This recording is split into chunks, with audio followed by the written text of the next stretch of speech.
It's the Stompers and the Legends Part 7. Sonoma has taken 5 of the first 6 meetings between the two clubs, and they'll do it again here on a Sunday at Arnold Field in Sonoma. I'm Kieran Costa, joined by Roman Raffelli on today's Sonoma Stompers pregame show, getting you set for this Sunday matinee between Sonoma and Menlo Park. And two teams going in different directions. Sonoma's won back-to-back games, including a 10-5 victory over Walnut Creek last night.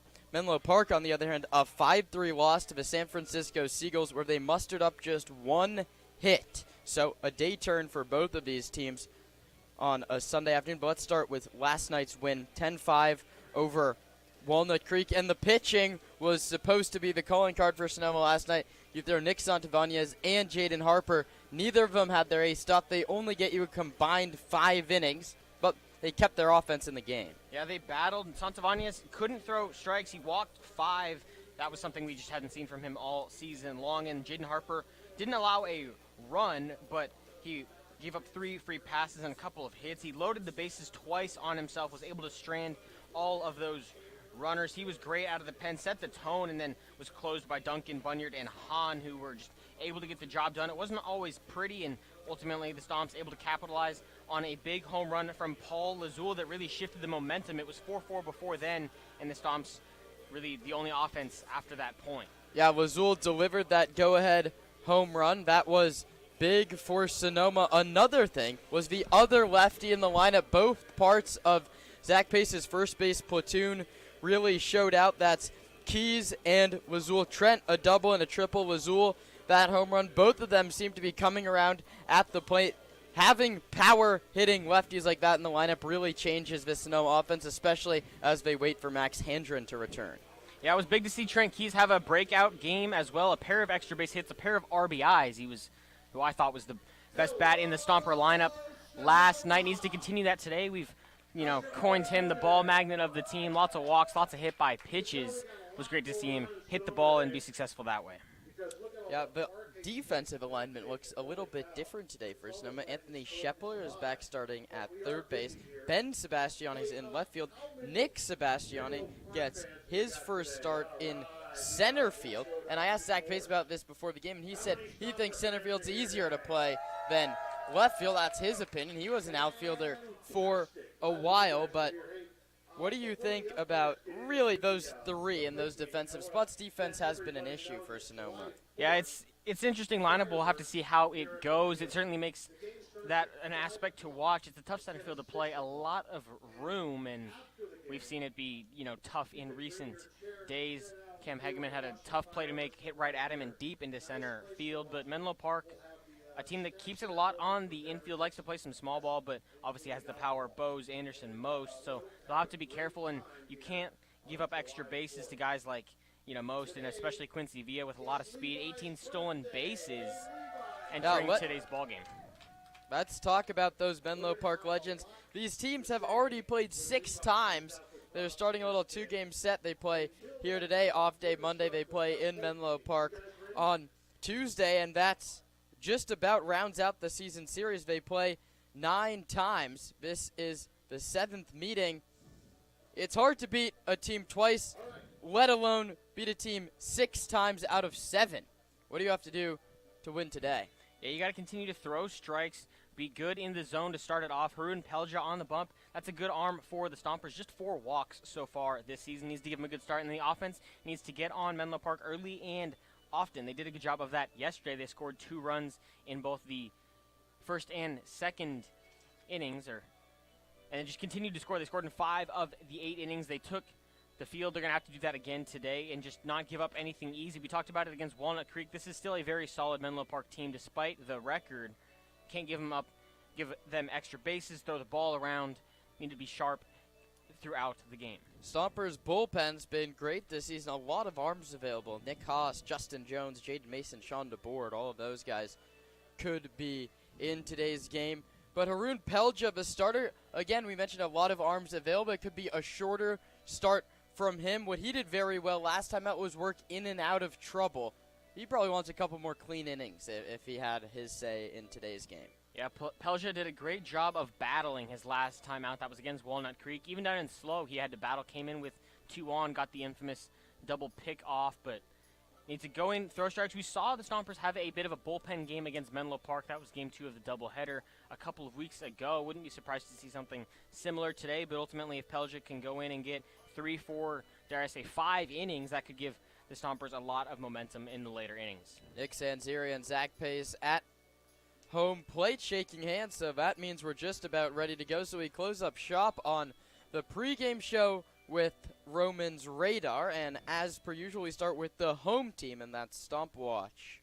I think it's going to be Trent Keys. He has 3 extra base hits this season and just 6 total. He's been heating up a lot. Need to see him have another big day with the bat. And we move to the other side. Let's take a look behind enemy lines, who got to be running out of players at some point, the amount of times we've seen the Legends, but who do you have today? Yeah, it's going to be Quincy via 9 strikeouts, 5 walks, but 18 stolen bases and a near 260 average. He's been great. The heart of this lineup, down a little bit, but still looking to be productive. Let's close out with our new segment, Stat Guess. What do you have for me? Now, who leads the Stomper lineup in walks per strikeout? Ooh. As hitters? As hitters. The best walk to strikeout ratio? Yeah. Oh goodness. A lot of guys don't strike out. Pulowski doesn't strike out. Boardman doesn't strike out. And they're in the lineup today. Any minimum plate? Oh, they're in the lineup today. In the lineup today. Oh, that's a tough one. I'm gonna go. Hit by pitch count as a walk? No. I'm gonna go with Colton. It's Gideon Hahn, a Should've known that one. 2.5 walks to strikeouts ratio in the 2-hole. The average, not what you want to see from your guy in the 2-hole, but he's found ways to get on base, disciplined approach. He needs to have a big one today as well. That was a gimme. Probably should have taken that one. So we'll close out today's pregame show as we watch Levi throw out this first pitch to Gideon Hahn on his birthday, and gets it in there and gets a nice ovation from the crowd. And we'll be back with first pitch between Menlo Park and Sonoma. The Stompers look to win the week next on the Stompers Broadcast Network.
The Stompers on a 2-game winning streak. The Legends on a 2-game losing streak. And we get going here on a Sunday afternoon.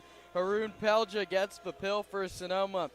The 6'5", 235-pound righty out of Melbourne, Australia, pitched last season at Youngstown State. Here in Sonoma, the 24-year-old has 4 games, 2 of them starts, a 1-0 record. In 15 innings pitched, he has a 1.20 earned run average, 13 strikeouts, and as Roman mentioned in the pregame show, just 4 walks. And this is the lineup he goes up against, as announced by Nick Sanziri, the manager of the Menlo Park Legends. The right fielder Charlie Degler leads off, followed by the shortstop James Bowes and the first baseman Will Anderson. The third baseman Dane Most cleans it up, then the center fielder Quincy Villa. The second baseman Austin Rabago hits in the 6th position. The left fielder Emilio Feliciano 7, the catcher Blake Cowens 8, and the DH Carter Bleeker bats 9th against Pelja. The tall righty goes to work against Degler, Bowes, and Anderson here in inning number 1.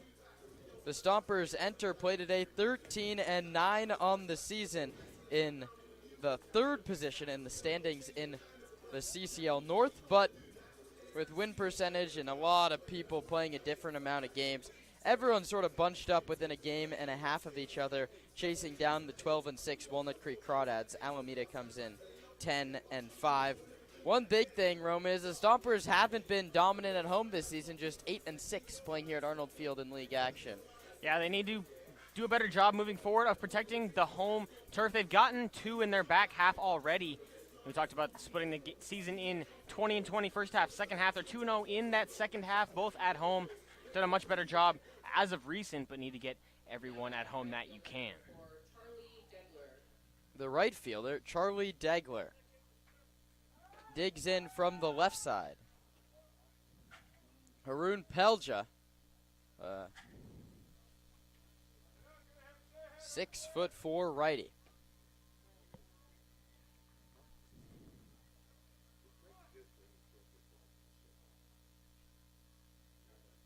Pelja is ready. Degler's ready, and away we go on a Sunday afternoon. First pitch at 1:14. It's 86 degrees in Sonoma. A warm one here in a day game. We'll see if the heat plays any factor as we move along. Pelja pitches, and it's fouled back to the screen. Degler went to Gunn High School down in Palo Alto, and then played last couple seasons at University of Puget Sound. That's the Loggers up in Puget Sound in Washington. The pitch is low, 2-1. Degler stands 5'8". Pelja working from a 6'5" arm slot out on the hill.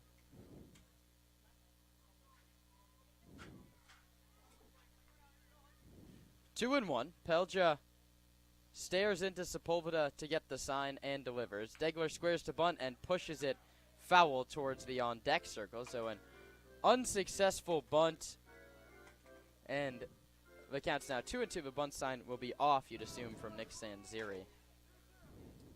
Lucas Townsend coaches down at third base. No first base coach today for Menlo Park.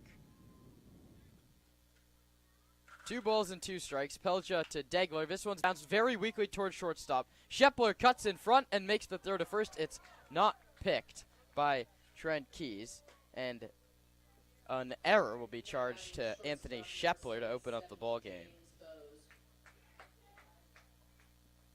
I understand that Shepler's going that direction. He's going towards first base to the glove side, but Colton Boardman's been one of the better, if not the best, shortstops in the CCL. I think he makes that play. Yeah, it's a tough one. They're not hit particularly hard, going as far as it really gets to a fielder on the diamond. Just a tough play. First pitch, slider, front hip to James Bowes, and the count's 1-0. Bowes homered off Pelja the last time these two teams went at it.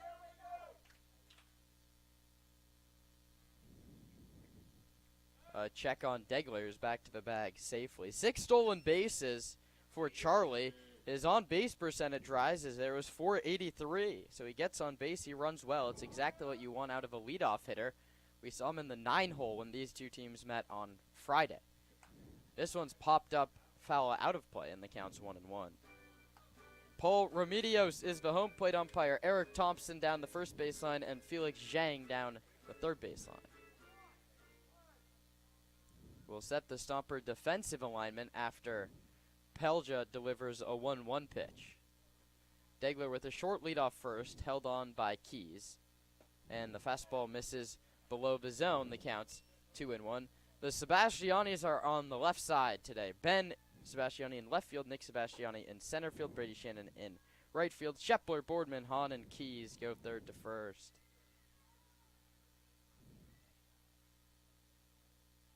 Pelja sets and deals. Bose takes low, 3-1. And we talk, Roman, about how you just are going to face the same guys over and over and over, especially in this back month. And I asked Zach Pace, Bose clipped Pelja, what's the game plan? He said, I just want to see him keep it down in the zone. And that's what he's done. That one, he left in the middle of the zone, and it's popped up first base side. Trent Keys is going to range over and make the catch.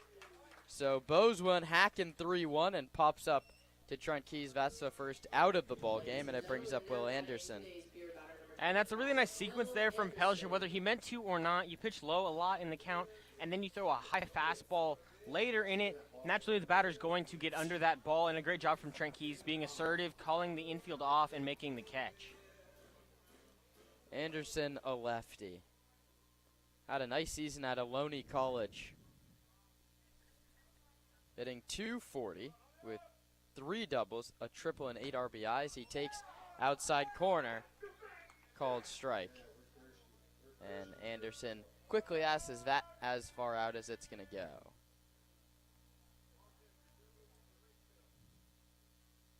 Right on left, Pelja to Anderson. Waggles his bat over his head, points it really at a point all the way back to the pitcher. He swings and fouls it off. It's 0-2. Anderson, power threat, a lot of swing and miss like we see so much in today's game of launch angle. You can, a strikeout and a groundout's the same thing, but a double's one more than a single.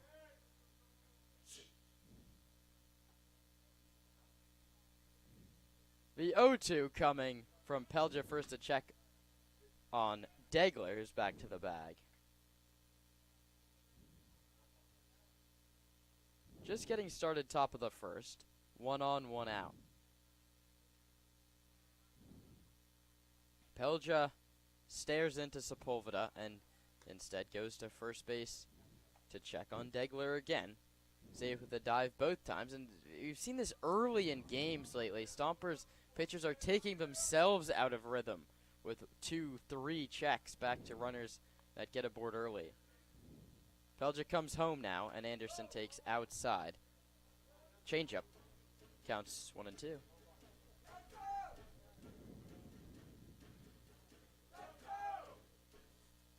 Pelja working very slowly.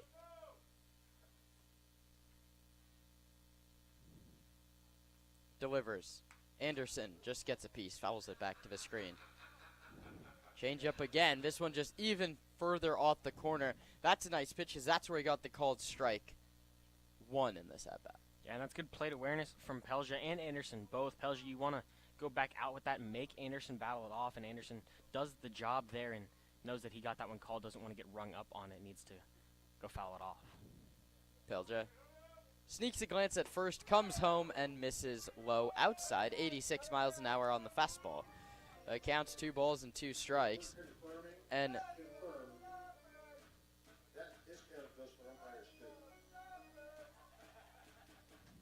Pelja is working in now the 3rd hitter of the inning, and he's about to deliver his 16th pitch. The tall Australian righty pitches and misses high with a slider. And all of a sudden, it's 3 balls and 2 strikes.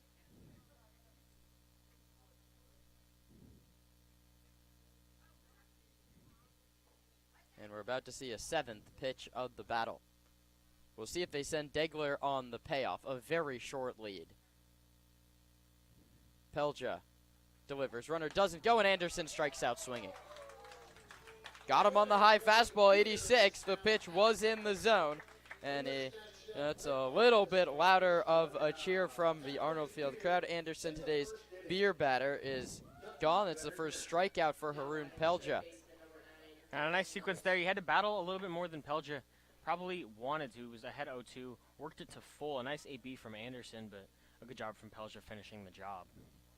That brings up Dane Most, a .333 hitter. The runner goes. Sepulveda can't squeeze it. It just kicks away from him. It's a stolen base for Charlie Degler, his 7th of the season, and the Legends have the go-ahead run and the first run of the ball game out in scoring position for 2 outs for Most, who has 2 doubles, a triple, a home run, and 7 RBI.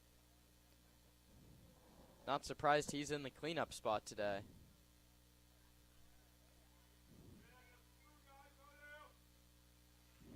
Haroon Pelja pours one in there that counts 1-1.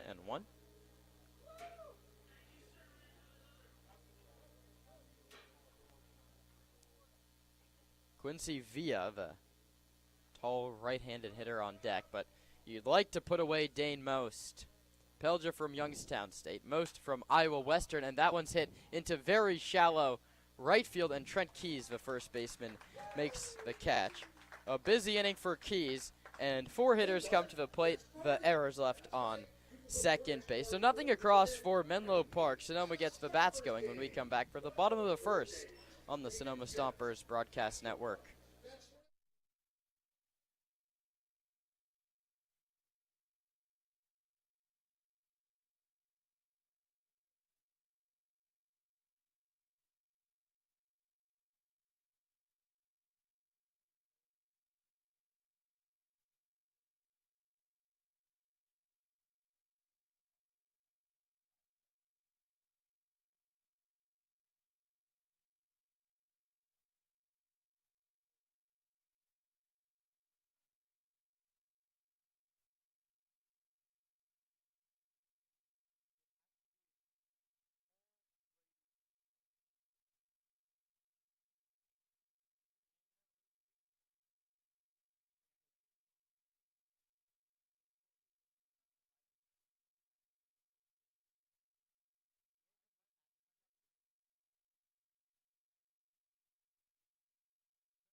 Colton Boardman leads off against Tyler LaChance, making just his 2nd appearance. He's only gone 1 inning. Redshirted last season at Santa Clara. He's 6'6", 200 pounds. The 19-year-old righty out of Burlingame, California, delivers his first pitch, and it is high and tight at 86 miles an hour. Almost hit Colton Boardman. And Zach Pace is going to ask if it hit him.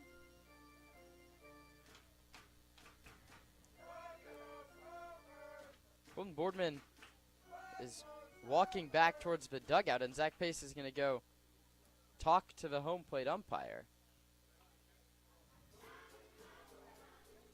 If it hit him, he didn't sell it. I don't think it did. That might have been a walk from Pace, more just checking on the umpire, making sure he's good to go. And I mean, you never know how umpire rumors spread, but getting in the good graces early tonight after last night. That one's outside 2-0. It did. That's a good point. It did clip a piece of Paul Remedios. I thought it was just truly off the glove of Cowens. Boardman takes 2-0 in there. It'll be Boardman, Hahn, Lazul, Shannon, Nick Sebastiani, Trent Keys, Anthony Shepler, Esteban Sepulveda, and then Ben Sebastiani rounds out the 9. Boardman takes a called strike that counts 2-2. Colton 3 hits in yesterday's ball game, looking to come around at the plate inching back towards that 300 mark. He takes low outside, and the count's 3 balls and 2 strikes. Peljo was working very slowly in the top of this inning, but Chance gets it and he's ready to go. His payoff to Boardman is up and outside, ball 4.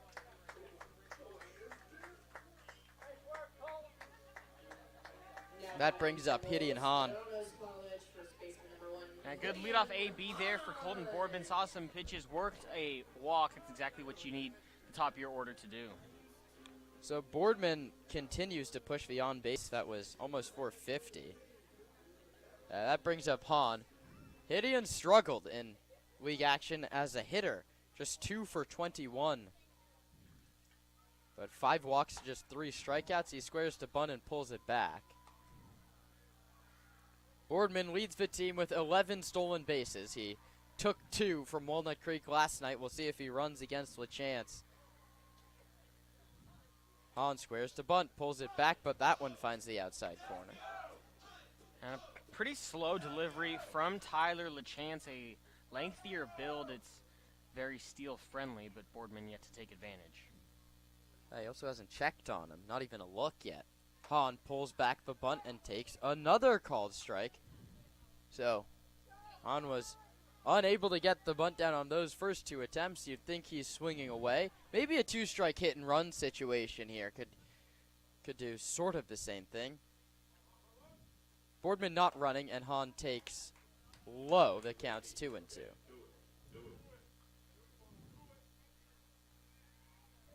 Paul Lazul, yesterday's home run hitter, waits on deck. We'll see if Boardman runs on a 2-2. He doesn't, and Hahn sends this one to right center field. Villa chasing over. He has a beat on it, and he makes the catch, staring into the bright sunshine.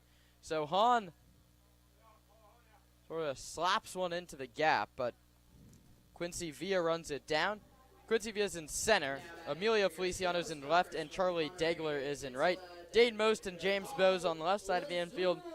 Austin Rabago and Will Anderson on the right side. Blake Cowens, the excellent catcher out of University of Illinois at Chicago, is behind the plate. The first one to Lazul misses low and outside. And going back to the Hahn hit, it sounded great off the bat, and it looked pretty good. It just got to the outfield and died in the glove of Villa, but not a bad piece of contact for Gideon Hahn. Hitting room on the right side. Lazul takes outside, so that's the pull side for the left-handed hitting DH tonight. I think he was given a second day at DH. He was hit in the calf in yesterday's ball game. 2-0, hitter's count for Lazul. He grounds it into the glove of the first baseman Anderson to second for 1. The relay to first is in time. Web gem Will Anderson. It goes 3-6-3. Extra bases taken away from Lazul. Oh, both teams with nice defensive play in the first inning. We go to the second, still scoreless on the Stompers Broadcast Network.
Quincy Villa will be the first man to take an at-bat against Pelja here in the second inning.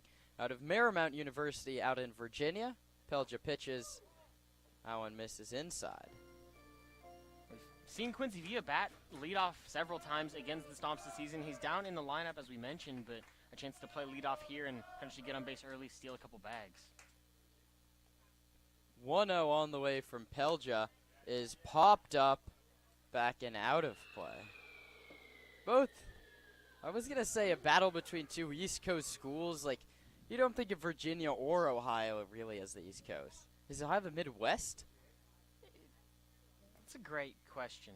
It's that kind of stretch of like yeah. Ohio, Illinois, even Missouri. It's like kind of the Missouri Midwest, has but to be the Midwest. Via swings and misses, it's 1 and 2. it's the East Midwest. Virginia is the East Coast. Yeah, Virginia's East Coast. Virginia's for the sure. Atlantic Yeah. Coast. Yeah. It's like the Mid-East.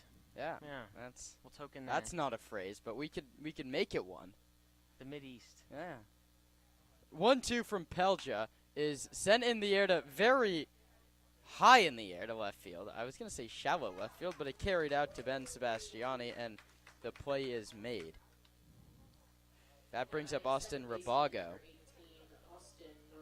He plays at Hendrix College in Arkansas. That has to be the Midwest. That's the South. Top of Arkansas. That's the South. Sure, that's still the South.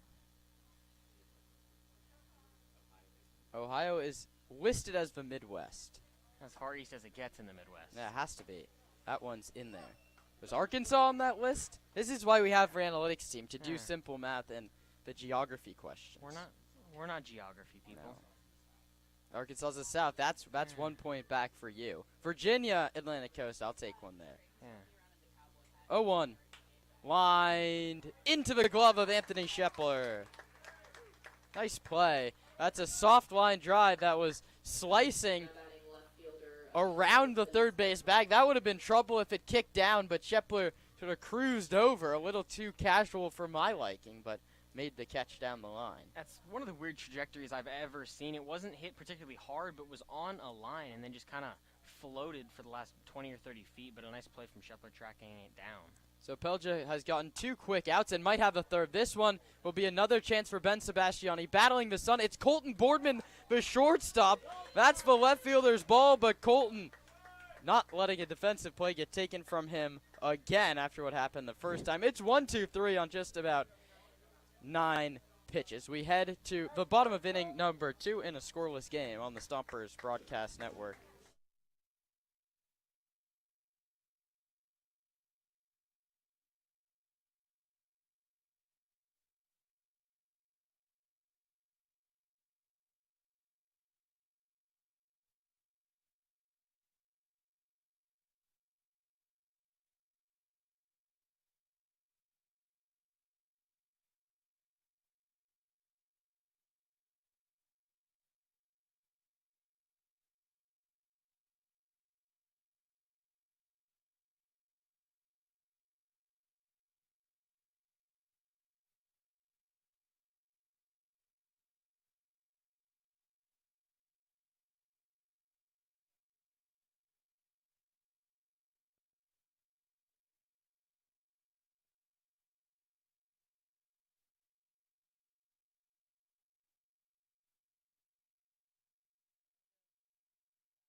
Brady Shannon, the cleanup man, takes outside. 1 ball and no strikes.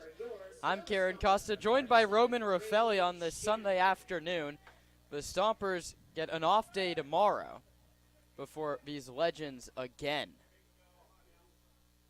Shannon swings and misses. Big hack from Brady on a changeup. This is the last game he'll play in front of his parents. They head back to Youngstown, Ohio on Tuesday. He gets to spend the off day with them. The 1-1 is popped up, foul back to the screen. And the count's 1-2. Brady, a .230 average, but he has 4 hits and 5 RBIs in his last 2 games.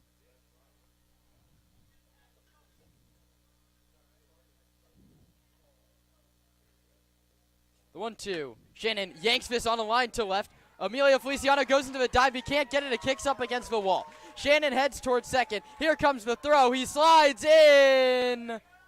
They punch him out.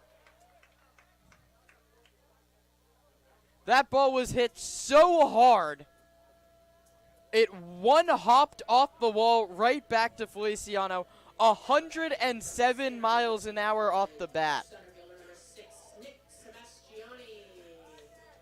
Yeah, and, I mean, luckily ruled as a single and then a caught stealing. And really great hustle from Feliciano to get an accurate throw to Rabago, but a tough play for Shannon.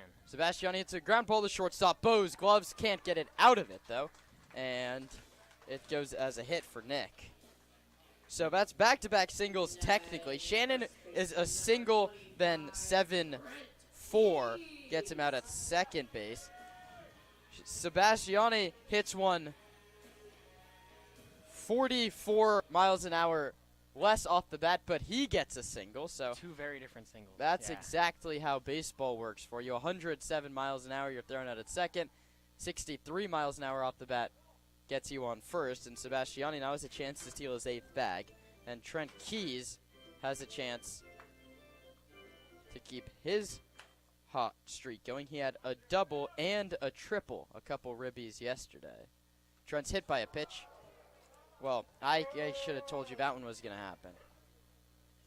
We had a rare day off yesterday from being hit by a pitch or walked. Not rare, only. The only game he's played. Only league game yesterday was no walks or hit by pitches.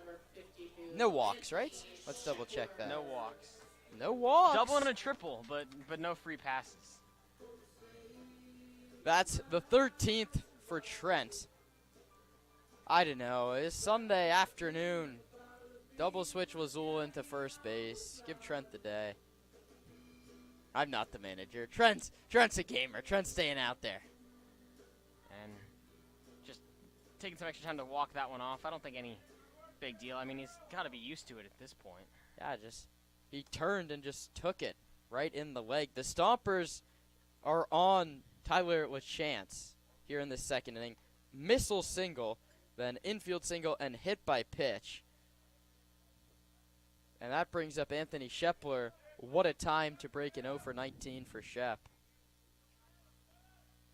The lefty awaits the pitch, and it finds the outside corner. The counts 0-1. 86 miles an hour. Talked to Nick Sanzeri. I said, well, Chance has never gone more than an inning. He only has 1 appearance. It was 1 inning. And he said he wants 50 pitches out of him. That's the pitch limit that Santa Clara has given him.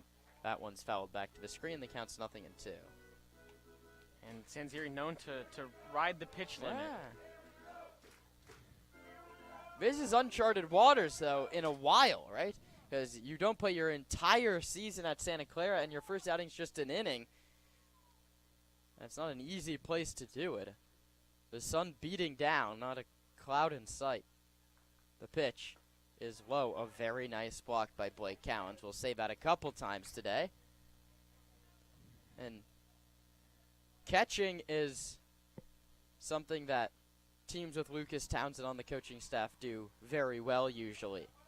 Townie, a catcher at Sonoma State for a while. 1-2 is hit down the left field line. Foul. He was late on 87, but protects to see another pitch. And a good approach here from Shepard. You mentioned the 0 for 19 skid through the last several games.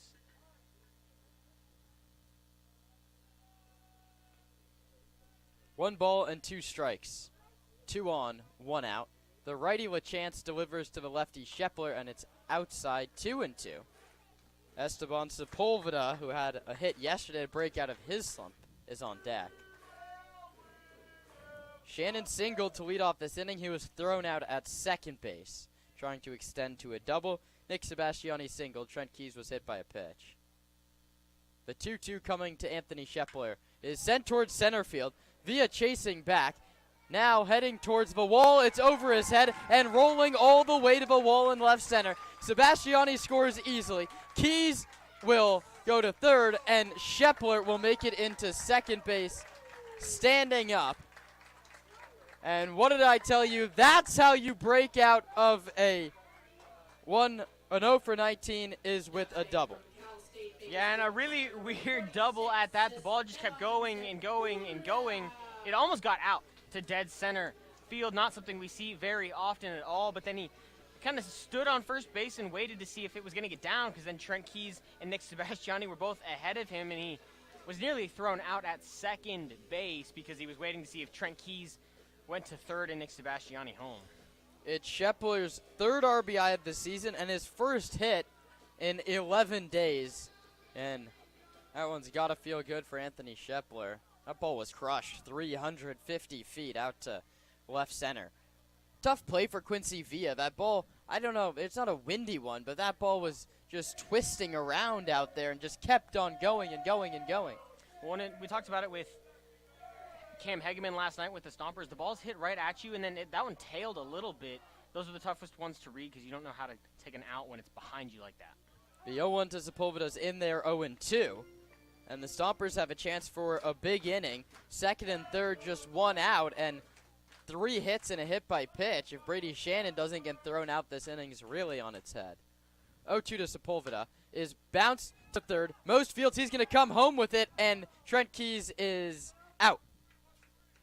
So the infield halfway works. That goes 5-2 fielder's choice. Keys is gunned down. They're running on contact. That's the right play, but what are you going to do? Yeah, Shepler did not take third base. That's the issue with the play. And a really heads-up play from Dane Most there. He saw Keys going, knows that, I mean, Keys a good athlete, but not a plus runner by any means. He had the time, delivered an accurate throw, got the lead runner.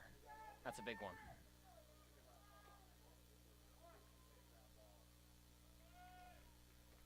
So Ben Sebastiani now has to keep this inning alive, and he'll do it from behind, 0-1.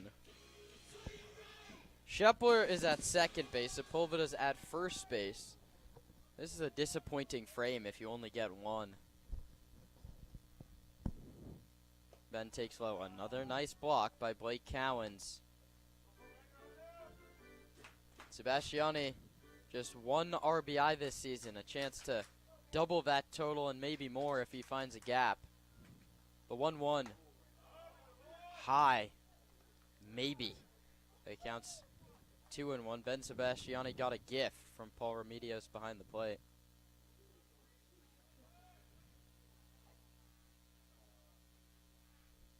2-1 pitch. Swing and a miss.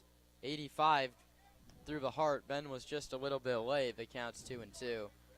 And you mentioned it would be a disappointing inning for the Stompers if they only scored 1. All 5 guys to take the box have reached base, but only 1 run and 2 outs. 2 balls, 2 strikes, 2 outs. That one is outside. Cowens just went across the body and speared it. That one had the backstop written all over it. There's 2 balls that could have gone through here, and that's a run for Sonoma. Runners will be going on the 3-2 with 2 outs. It's low ball 4.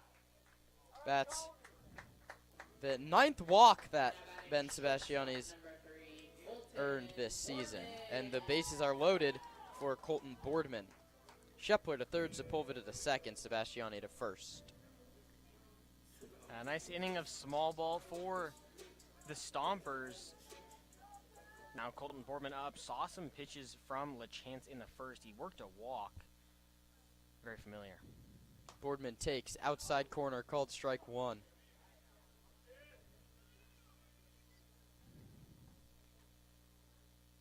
Boardman has to battle. The 0-1 pitch. Inside and it hit him. That's an RBI the hard way for Colton Boardman. That's the 9th time he's been plunked.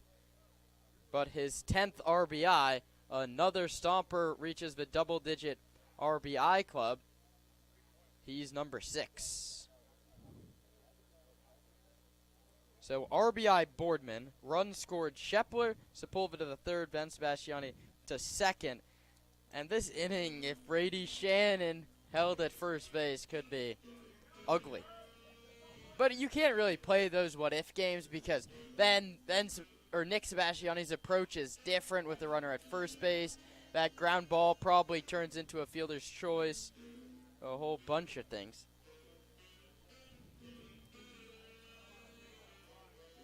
A quick meeting at the mound. That's Alex Mikalakis, the pitching coach for Menlo Park.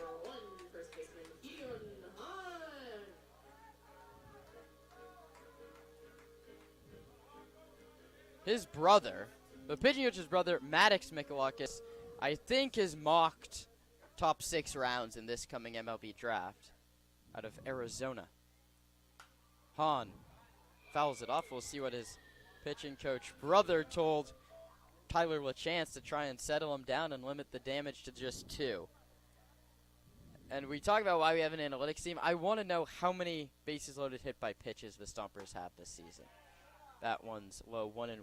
I don't know how to code, but there should be some data sifting way to do that. Yeah, and it's crazy that we even have to wonder about that. The Stompers have been hit by so many, especially with the bases loaded. That one's high. 2 balls and 1 strike. No place to put Hitty and Hahn either. Bases loaded, 2 outs. Stompers looking to blow this thing open early. Hahn lines it foul back to the screen, 2-2. And Hahn, a guy we talked about in the pregame show, not a guy who strikes out much. 2.5 walks per strikeout. That's exactly the approach you want at any point in a ball game, but especially bases loaded and 2 outs. Hahn trying to snap a 2 for 22. He takes low, 3 balls and 2 strikes, and now everybody's a running. Boardman's going from first. Sebastiani's going from second. Sepulveda's coming home from third. The payoff pitch with 2 outs is grounded to second base. Fielded by Rabago, he throws out Hahn at first, and the inning is over. For Sonoma, 2 runs on 3 hits and 3 left. The Stompers threaten for a big inning, but they get 2. We head to the third with Sonoma on top of Menlo Park 2-0.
We move to the third inning. Blake Cowens will be the first to hit, with his Legends now trailing 2-0.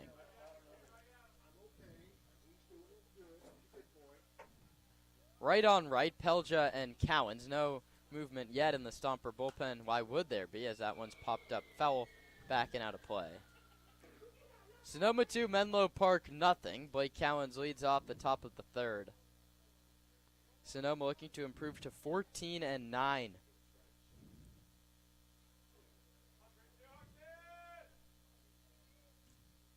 The 0-1 to Cowens is low and outside, 1-1.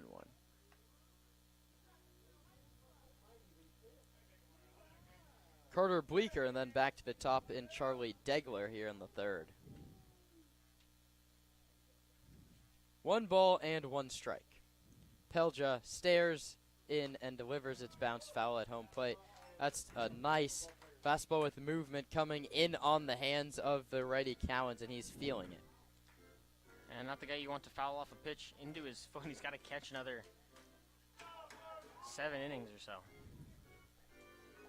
It'll be 6 if the score holds. And it should be just 6 if the offense plays like they did last inning. The Stompers went single, hit by pitch, double, fielder's choice, walk, hit by pitch, and they only got 2 runs.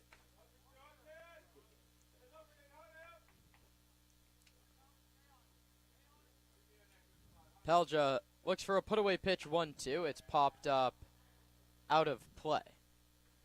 Went to a slider, and that's one Blake Cowan wants back. That sort of just sat top of the zone, middle up.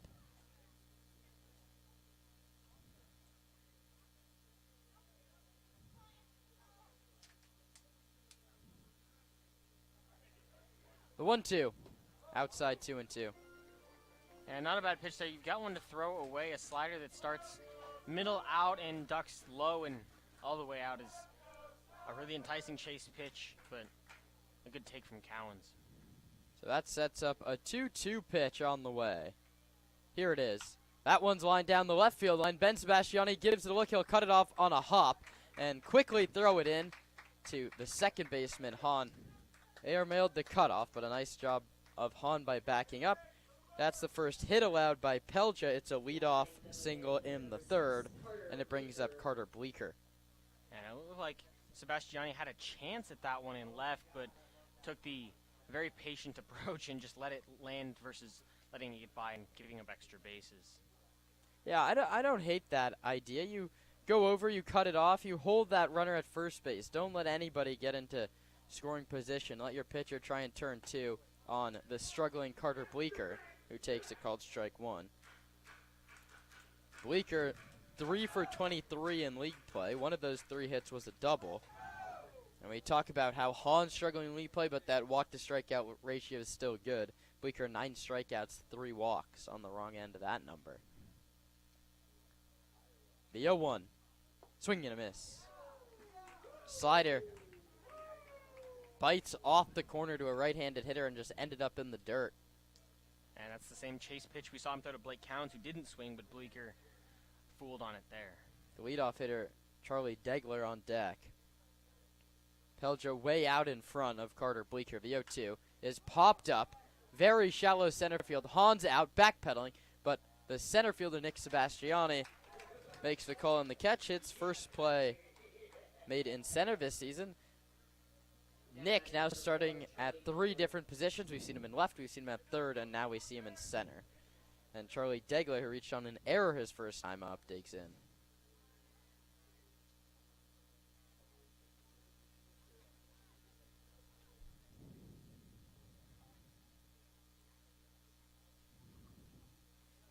That one is over but low. And the count's 1-0. Degler, a speedy leadoff hitter. He has 7 steals. That includes the one he had in the first inning, so not an easy guy to double up. That's what Pelja looks to do here. The runner at first, that's Cowens. The pitch is lined foul back to the screen. Lazy Sunday afternoon here in Sonoma, but the Stompers looking to take a 3rd consecutive victory, win the week, and just really extend this season series lead over Menlo Park.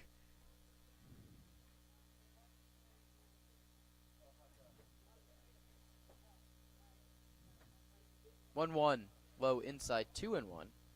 Pelger's 39th pitch of the outing misses, and he has to work from behind.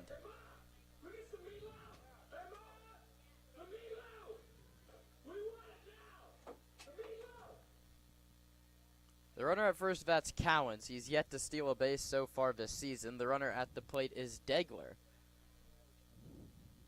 The righty on the mound is Pelja, and he misses inside. The count's 3-1.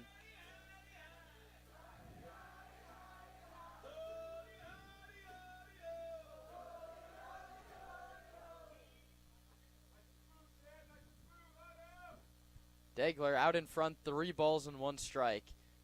The righty out of Melbourne, Australia, gets Sebastiani, likes, and delivers. Called strike outside corner, 3-2. Cowens, no steals.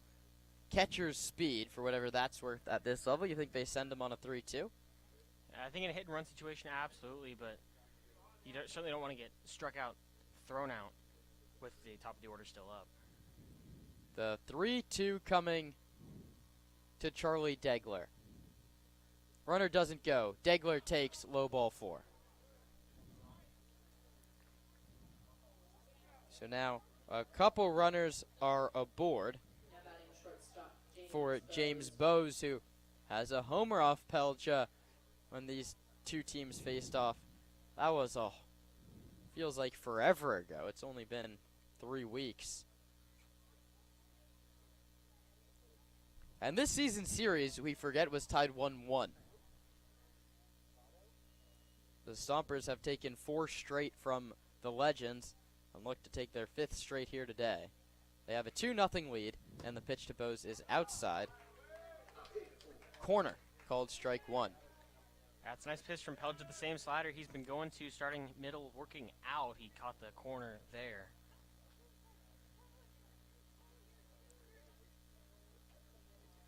First pitch slider, he gets a call over the outer corner. We'll see if he goes back to that outer edge. Instead, he tries an inside move, doesn't make the throw. Loves his inside move. Haroon Pelja had the double pickoff play down in San Luis Obispo.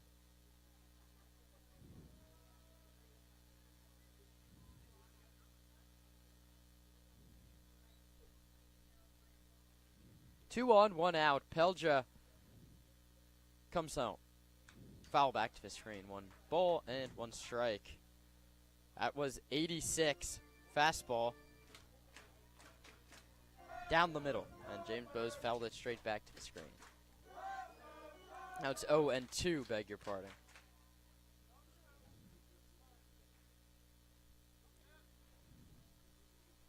Looking to turn a double play and leave Will Anderson, the powerful lefty, in the on-deck circle. Pelja pitches, and that one's bounced up the middle. Hahn back picks it, steps on the bag, throws to first. How do you like that from Gideon Hahn? The Stompers flashing the leather. It's a 4-3 double play, and the inning is over. For Menlo Park, no runs, 1 hit, 1 left. The Stomps come to bat in the last of the third. 2-0 Sonoma.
Paul Wheeler will be the new arm for Menlo Park, and his first pitch is a strike.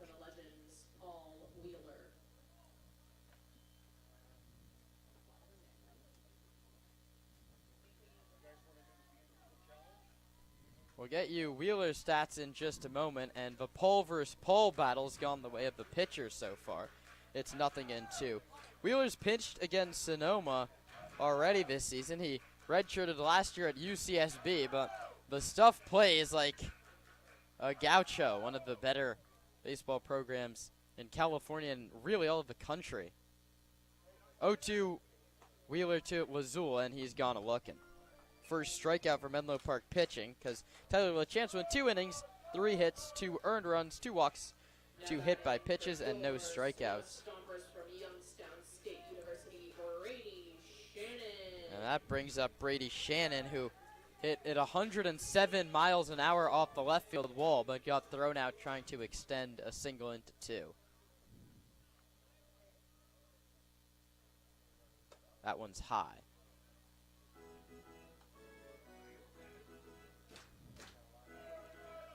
Wheeler from Los Altos, California. They produce a lot of talent, I've heard. That one misses inside.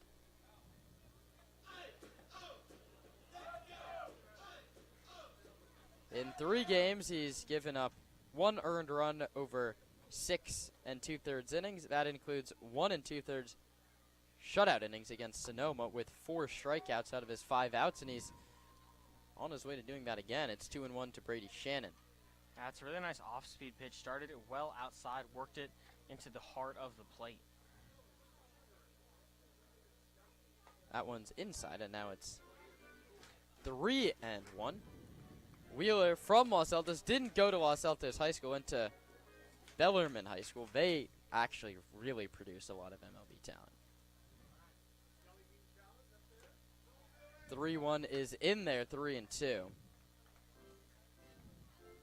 Pat Burrell, that would have been a good one to talk about with Amy G last night, a big part of those World Series teams.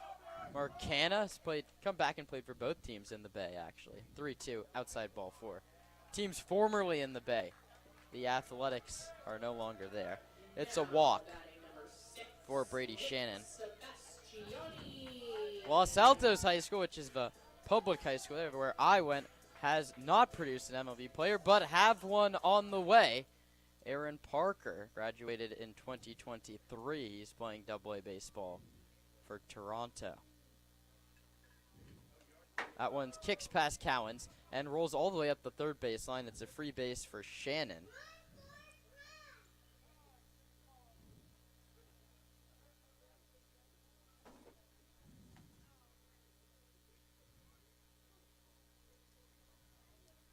Wild pitch charged to Wheeler. I think Cowens, for everything we've seen from him, probably if you ask him, he says I should have made that play. And got a piece of the glove, but that's a pretty tough one to grab. Maybe a cross up too. Looks like he set up low. Sebastiani chases a high fastball that counts 1-1. 90 miles an hour from Paul Wheeler. The Stompers have struggled mightily against velocity this season. This is the game you want to win. These are some test at-bats for Stomper hitters. Sebastiani takes at the knees. That's a very nice pitch at 89 miles an hour. Nothing you're going to do with that if you're Nick Sebastiani, but that's a called strike every single time. So Nick has to battle from behind 1-2. Trent Keys on deck. The pitch to Sebastiani. Spins back towards the corner but can't find it. The count's 2-2. That slider is really moving. Yeah, we saw the Stompers struggle last time against Menlo Park against the slider. That was from the starter, but much better approach right now.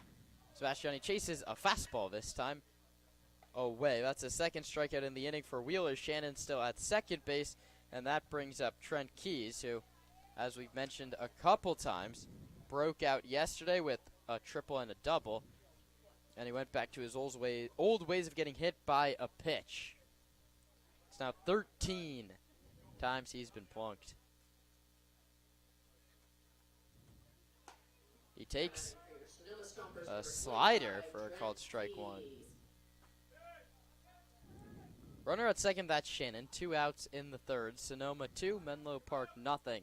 Here on the Sonoma Stompers Broadcast Network. The 0-1 to Trent is a front hip slider that almost hits him in the front hip and then almost comes back to the corner, but it stayed in between. Ball 1.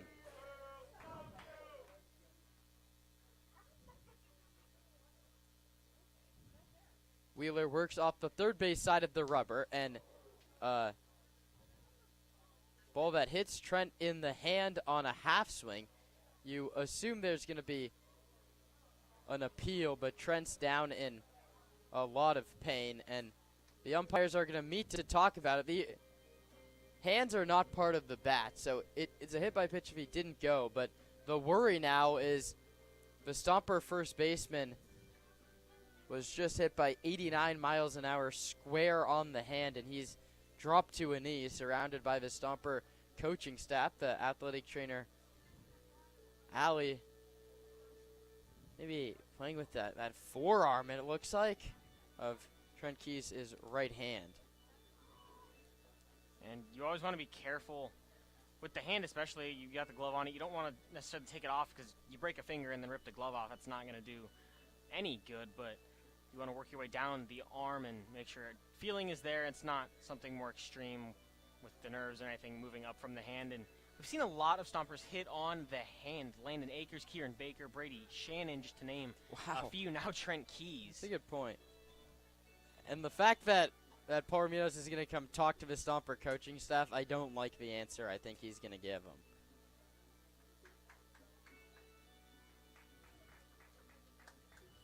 Well, that one clearly hit him on the hand. There's no debate about that. And there is that long debate, is the hands part of the bat? No.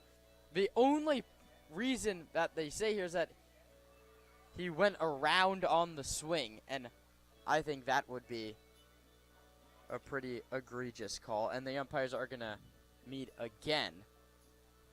There was no call made in the moment. Trent Keyes is heading down to first base. No, he's just going to show his hand to Eric Thompson, and I don't think Trent Keyes has the time in this baseball schedule to be this good of an actor. I mean, you could see that he was hit on the hand with that pitch at 90. Yeah, and I don't know what, like, the rule book says on, like, appealing, like, hey, it's obviously swollen, there's a seam, whatever, like, it hit me. I don't know what the ruling kind of goes as there. If they say that it didn't hit him in the hand, that's just the wrong call. If they say that he went around, that's also the wrong call, but that can be argued. That's a judgment call, whether his hands broke the plane. And he's going to head to first base, and Paul Remedios is going to go explain the situation to Nick Sanziri. Yeah, one we've seen not very happy with umpires a lot of the time, but doesn't seem too terribly upset here. Yeah, we see Sanziri come out of a dugout a lot. He stayed put there. I don't think he has an issue with this call at all. Hit by pitch for Trent Keyes, who will now be granted his 14th base via getting hit by the pitch. Just need to wrap him in bubble wrap before he goes up to the plate from now on.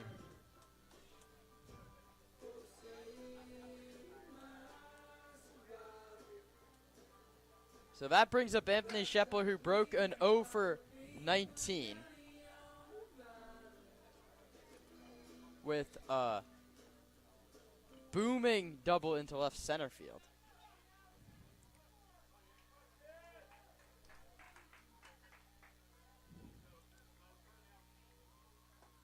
And Shepler takes low. 1 ball and no strikes. So for Sonoma in the inning, a strikeout, a walk, a strikeout, then a hit by pitch. 2 on, 2 out. Shepler gets another chance with runners in scoring position. An RBI double last time. Left on left, he takes high. A slider that he ducked out of the way of and almost snuck back towards the corner. Instead, it's 2 balls and no strikes. And as a pitcher, it has to be a jarring experience after you hit a batter, especially like that. Swing and a miss, because, I mean, these baseball players are human beings at the end of the day, and he wasn't trying to hit Trent Keyes in the hand with a baseball at 89 miles an hour. Yeah, always a tough mental bounce back there. Most guys usually competitive enough to just kind of accept that that's part of the game. 2-1 misses. It counts 3-1. And we talked a lot about Shepler 2-0 swings. He chased on 2-0 again this at bat, but now finds himself ahead 3-1. Hitters count. Shepler chases 3-2. That's a great 3-2 pitch, 3-1 pitch there, excuse me. You go high, heat, and induce a swing. 3 balls, 2 strikes, 2 outs. The pitch to Shepler is inside ball 4. And without the aid of a hit, the Stompers have loaded the bases, and Esteban Sepulveda has a chance to pick up a couple RBI. Now batting the Stompers catcher number 46, Esteban Sepulveda.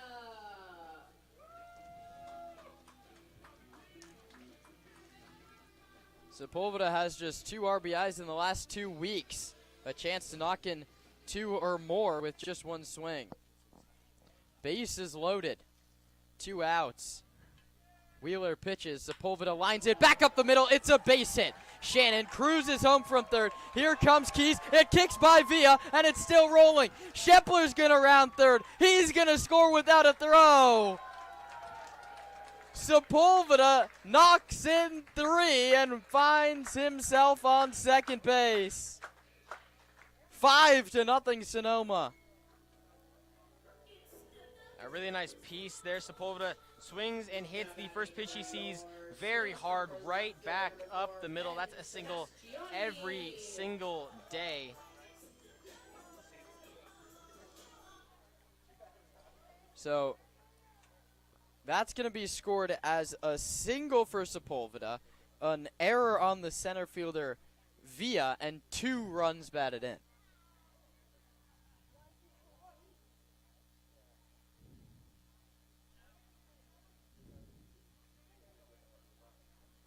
That one is outside with the slider, and the issue with Wheeler is that he struggles with the command, but it's swing and miss stuff. When you walk and hit guys to load the bases, you can't make a mistake, and that's exactly what it did to Sepulveda. Sebastiani check swing. He did not make contact, and it rolls down the third baseline, and that was a few inches away from going into the dugout, and it would have been another run. Yeah, and this is classic Sonoma Stompers small ball. They load the bases without a hit, and then they get one at the best time possible. That single, Sepulveda scores 2, and just as Sonoma Stompers baseball as we've seen. I mean, 2-out situational hitting, though, is in full display this weekend. Sebastiani takes a called strike inside corner 90. That's a nice pitch. That counts 1-2. And that's a pretty zippy fastball in near the hand. Sebastiani didn't like the call, but a fastball in on the hands is a really tough pitch to hit in general. The slider stays outside, and now the count's 2-2.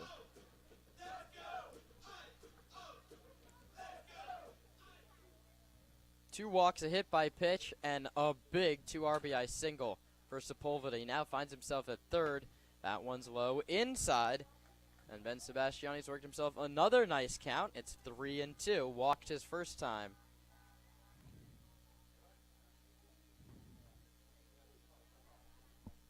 Infield and outfield straight away. Payoff pitch. Outside ball 4. Third walk of the inning, second of the day for Ben Sebastiani. And Colton Boardman, who's walked and been hit by a pitch, comes to the plate, and Alex Michalakis comes to the mound. Yeah, we saw him go from LaChance to Wheeler this inning. LaChance wasn't bad, but just gave up 4 free passes in 2 innings. That's not winning baseball, especially against a team like Sonoma, who are going to make you pay for that. And then the same issue here for Paul Wheeler with 3 walks and a hit by pitch. Yeah, a righty has just begun his throwing routine down in that bullpen down the third baseline. I think after the drama of yesterday, this one might be nice for Zach Pace and company. 5-0 in the third inning, and that number could climb. It looks like the Legends might have to burn 2 pitchers through 3 innings, as Mikalakis will take the slow walk back to the dugout. Wheeler went strikeout, walk, strikeout to start the inning. Runner on first, 2 outs. Then he hit Trent Keys with a pitch. He walked Shepler on a 3-2. Esteban Sepulveda ambushed the first pitch for a single. 3 runners wound up scoring on that, and Ben Sebastiani walked. So it's the leadoff hitter, Colton Boardman, with runners at the corners, outside 1-0. Send him, runners at the corners, make him make a throwdown. I don't really know the speed of Sebastiani, and we've seen Cowens be really good behind the dish. That could be a risky play. No steals thus far, or you can score that way. It kicks off the glove of Cowan. Sepulveda walks in to score. Stompers special, 6-0 Sonoma. Ben takes second base, and now Colton is in a hitter's count. 2-0.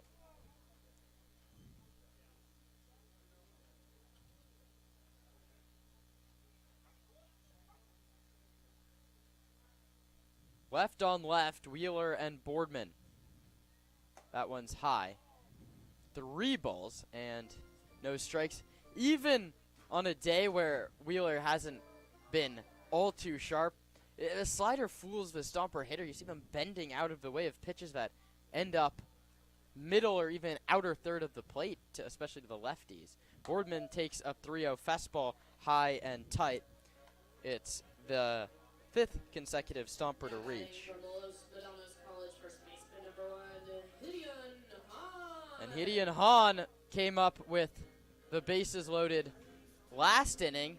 He comes up with 2 on, 2 out, and a new arm. Alex Mikalakis takes his second trip, and it might be an extended break. The reliever has barely had time to warm up. We'll tell you all about him when we return on the Sonoma Stompers Broadcast Network.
Caleb Henderson, a righty, comes in to face Hideon Hahn with 2 on and 2 out. 4 already in this inning for Sonoma. It's the 3rd appearance for Henderson, and he starts it with a fastball at 85 low and away to Hahn, who's popped out and grounded out. He's now come up with 1 runner on, 3 runners on, and 2 runners on. So lots of chances with guys aboard now, just inning number 3. Hahn takes outside. He's popped out and bounced out. Henderson has given up 2 earned runs in 1.2 innings. From Mexico City, he plays his college ball at Wheaton College. The pitch is popped up on the infield. Dane Most, staring into the sunlight, drops it in foul ground. And Gideon Hahn's gifted a new lease on life. Let's see what he does with it. That's a ball that Most made the call. And again, those high pop-ups are just twisting around today. Played in the Mexico City League in high school. He was an all-star. Represented Mexico in the International Baseball Classic down in Cartagena. 2-1, high, 3-1. At Wheaton last season, he made just 1 appearance and he got 1 out.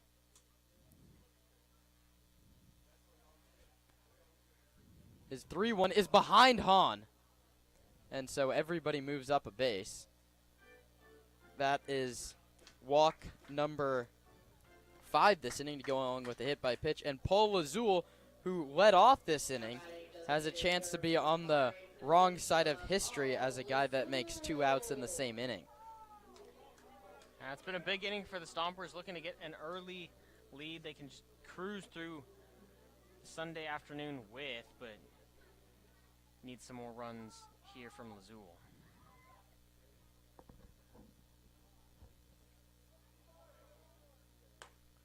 Lazul takes a called strike on a fastball. It's 0-1. So now 9 Stompers have hit. 5 have walked, 1 has been hit by a pitch, and 1 singled. Right on left. Henderson misses inside to Lazul. That one almost hit him, and that would have forced in a run.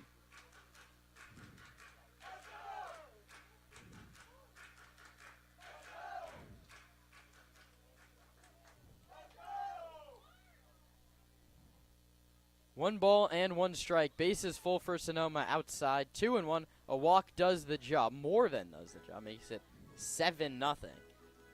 Mayor Mercy rule or no? I don't believe so in the CCL. I don't believe so either. I know there is no. 2-1. Lazul swings and misses. 2-2. Big swing from Paul. Tried to replicate his long home run from yesterday.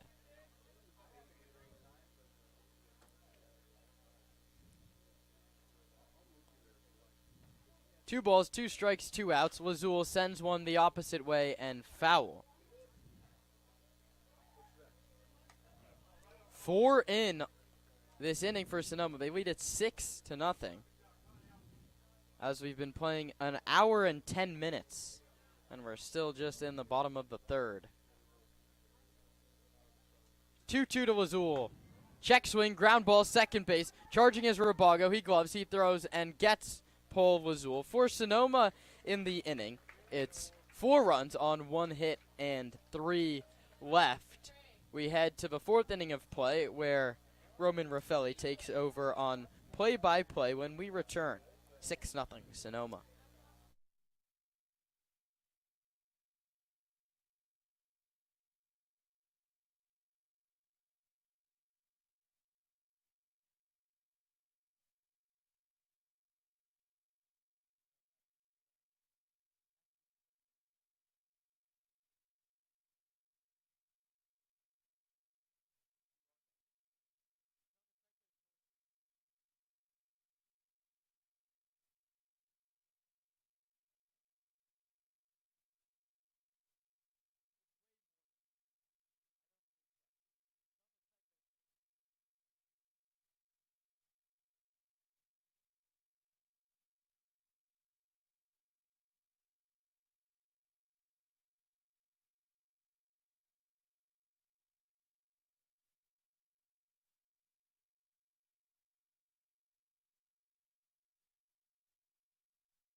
Will Anderson leads off the fourth. The Stomps tacked on 4 in the third on just 1 hit. And Harun Pelja takes the mound once again. 3 clean innings of work. First pitch hit hard at Trent Keys at first base. He'll take it himself. It's 3 unassisted to begin the top of the fourth. Hand seems to be okay. Brings up Dane Most, a .333 hitter entering today's ball game. He had 11 extra base hits. He also had a home run off of Pelja earlier this season.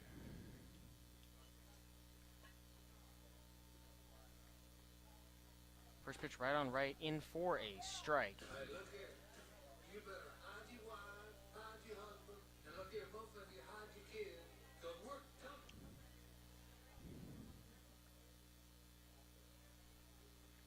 Pelja winds, delivers. It's a slider for a strike on the outside corner. Now 0-2.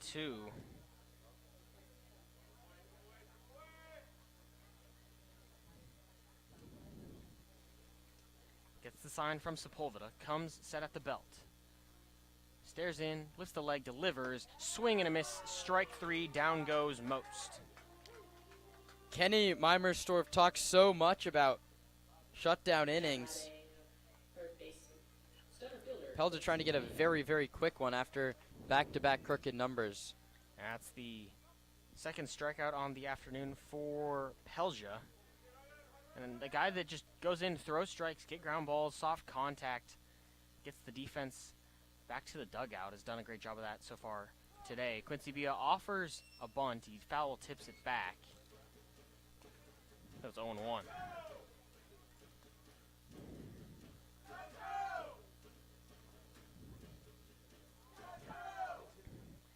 We'd have to fact check it, but I believe this is the first instance this season for Sonoma where both pitchers currently on the mound are from outside of the United States, with Henderson being from Mexico and that's a good one.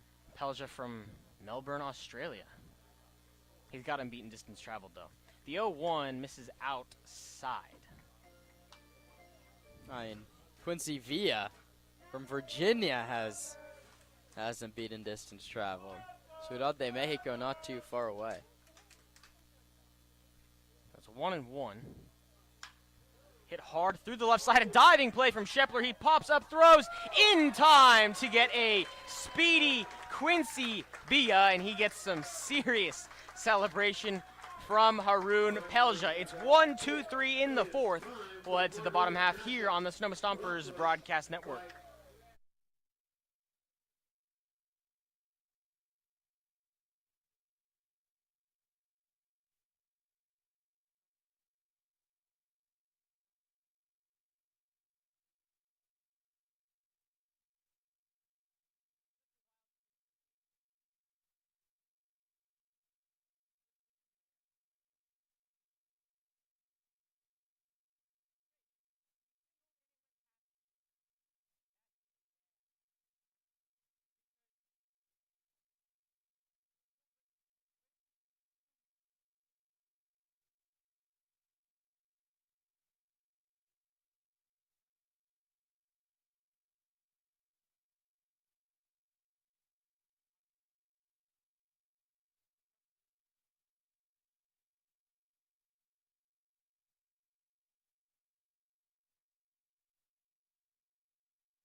The two-way athlete at Youngstown State, Brady Shannon, takes the box to lead off the bottom of the fourth. He's reached base twice and scored once. It was a hard-hit single to left in the second inning and a walk in the third. He takes strike one from Caleb Henderson, who came into the ballgame last inning and got one out. This one hit high and deep to left. If it's fair, it's foul, but it's caught by Emilio Feliciano for the first out of the inning. Now batting number 6, Nick Sebastiani. It brings up Nick Sebastiani for the Stompers, 1 for 2 on the day with a single, a run scored, and a strikeout.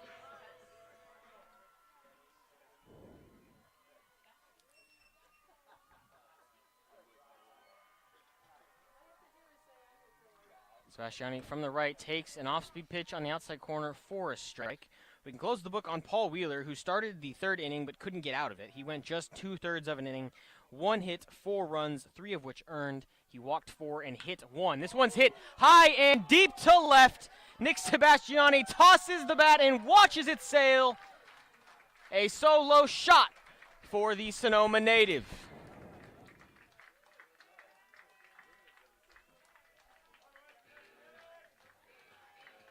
His third of the season. It's a long one to left field. 362 feet and an exit velo of 94.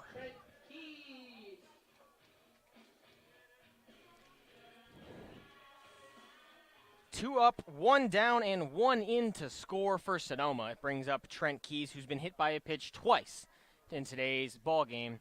Takes a first pitch strike on the outside corner.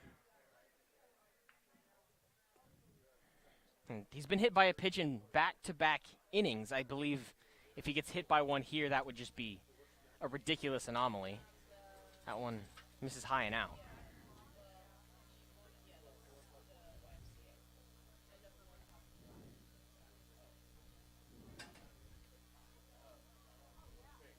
The 1-1 misses again high and out.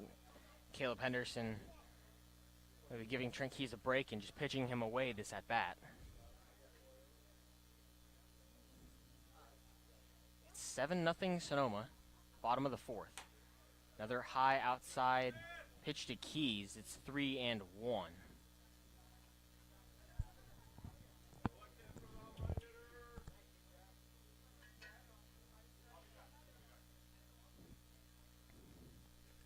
The 3-1 from Henderson, fouled back on the hands of Trent Keys. It's a payoff pitch incoming.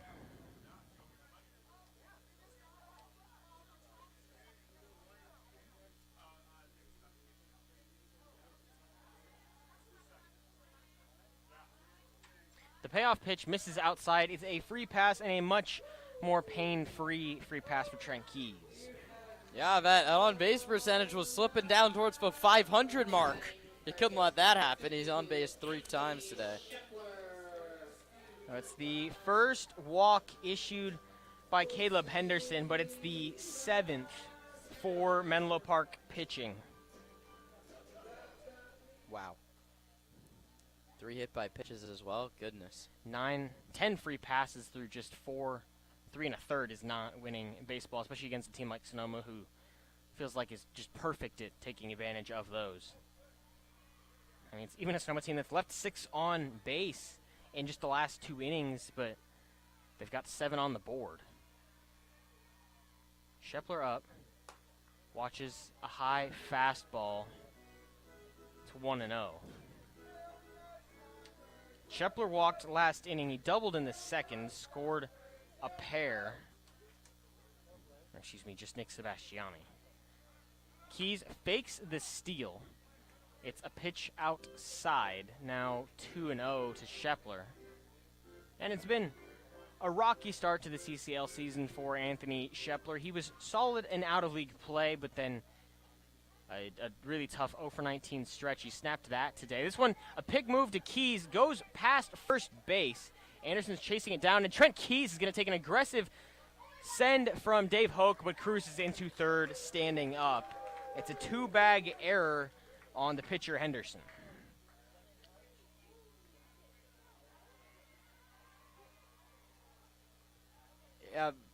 Zach Pace has three cliches, right? It's fill up the zone, take quality at bats, and play catch. Menlo Park has not done any of those three things today. And, I mean, there's a reason they're cliches. They're said a lot, which usually means they're agreed upon widely, and a great three there going in favor of the Stompers. The 2-0 fouled back Anthony Shepler. It's, I believe, the third 2-0 swung on. Excuse me, it's 1-2 strike, so disregard all of that. Point still stands. Anthony Shepler leads the team in 2-0 swings and 3-1 swings. And no matter what happens this at bat, this is the first time Anthony Shepler has been on base twice in a game since June 17th. This one hit hard, but right at Will Anderson. He makes the grab, 2 gone. Now batting the Sonoma Stompers catcher number 46, Esteban Sepulveda. It brings up Esteban Sepulveda, reached on a fielder's choice in the second and singled in the third. He scored after that. He grabbed a pair of RBIs on the single.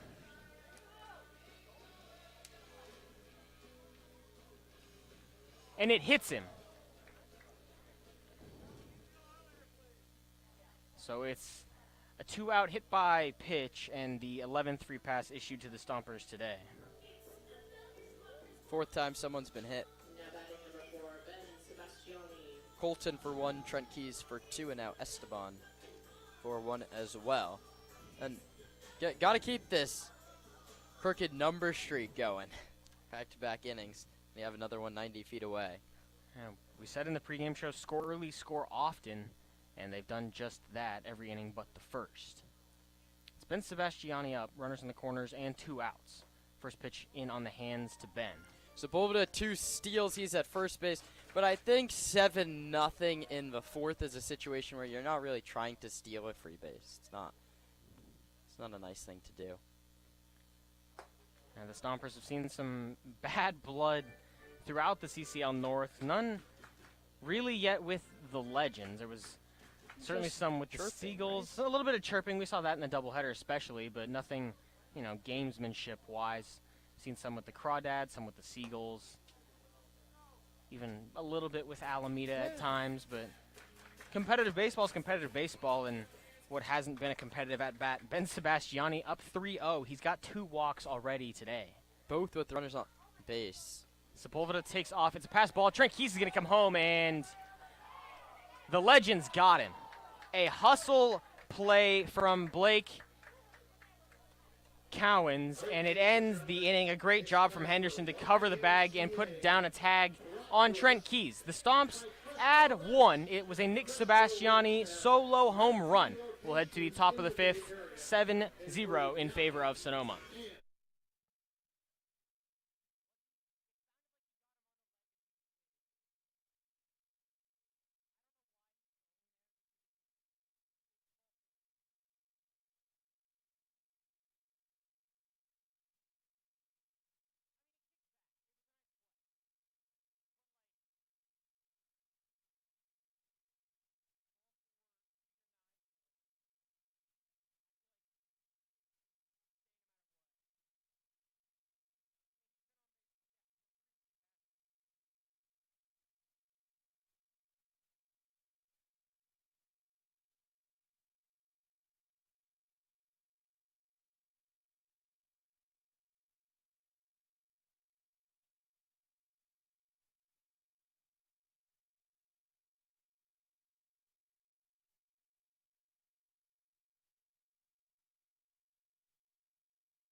Austin Rabago leads off the fifth. The hole got deeper for Menlo Park, and Haroon Pelja takes the bump once again. Just one hit through the first 4 frames. First pitch outside corner called strike to Austin Rabago.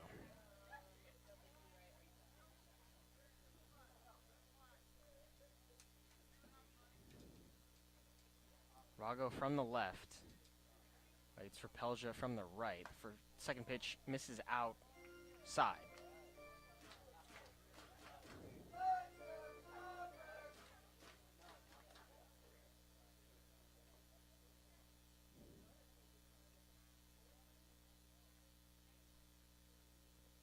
The 1-1 misses again outside, and it seems like both pitchers learning that there's a bit of an extended zone towards the right-handed batter. A lot of pitches, both top and bottom of the inning, landing there.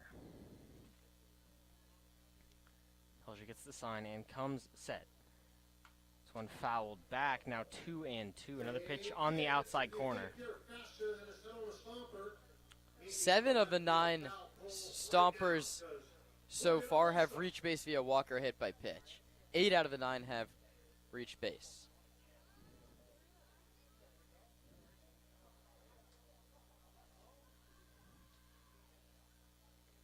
The 2-2 hit foul down third base line.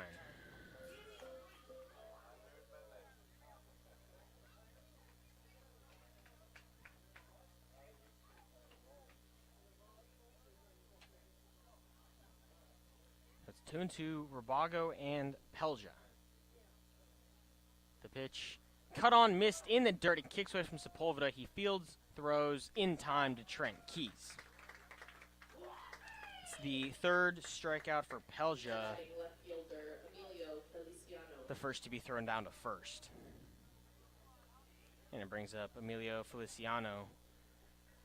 Just an 0.77 average in coming into today's ball game. A hit, 2 runs scored for the Legends this season. First pitch off speed, misses low and out from Pelja. Yeah, Pelja, we talked about, through 17 pitches to the first 3 hitters. He's really settled down. He's only thrown 56 pitches, and he's working into the 5th. It's 1-0, cut on and missed. He blew a fastball by him.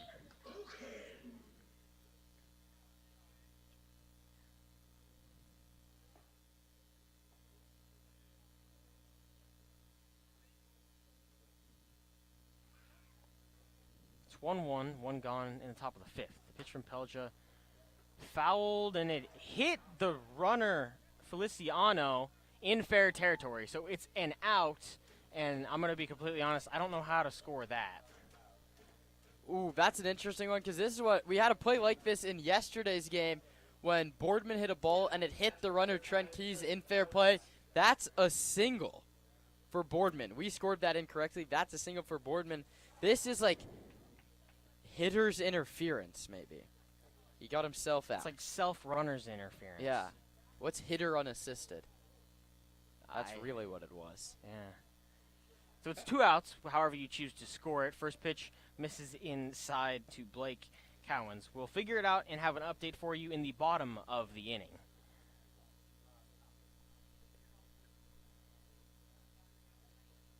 One and 0, fastball, middle but low. And if the runner is in fair territory or still in the box and it hits him, it's a foul ball. But because it hit him as he was running up the first base line in fair territory, it's an out. We'll have the update when we come back from the bottom of the 5th. This one hit high and deep to left, but slicing foul.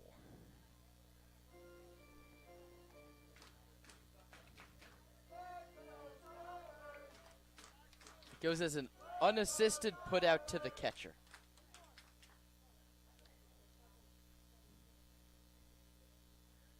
That's a new one for the book. It's 2-1, 3-1 to Blake Cowens.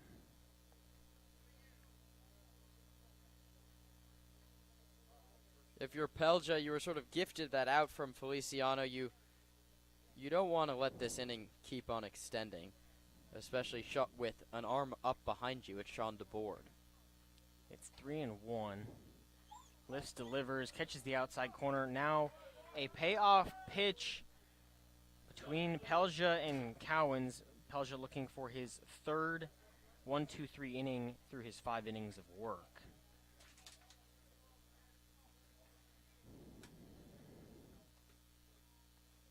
Three-two, catches the outside corner.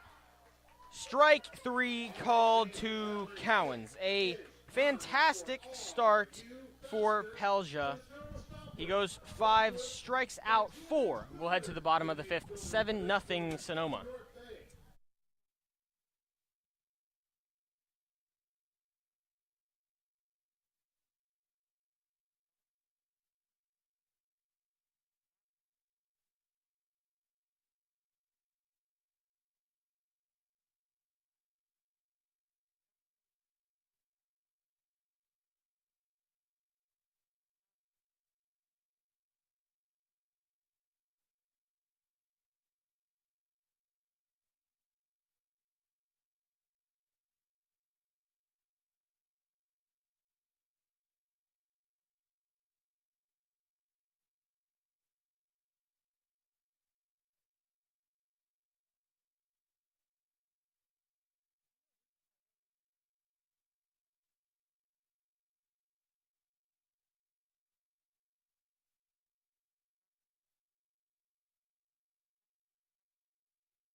There's a new pitcher and a new batter here in the bottom of the 5th. Trevor Schlafer hits for Colton Boardman at the top of the order, and Thomas Egbert now on the mound for the Legends. He wears number 11. He's headed to the University of Pennsylvania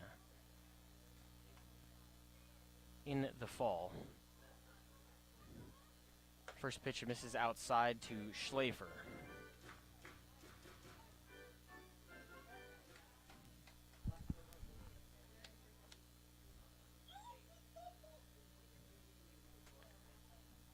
Egbert behind 2-0 yanks that fastball to the backstop. Schlafer just joined Sonoma this week. He's played in a couple of games and still looking for his first hit. The 2-0 misses high. It's 3-0.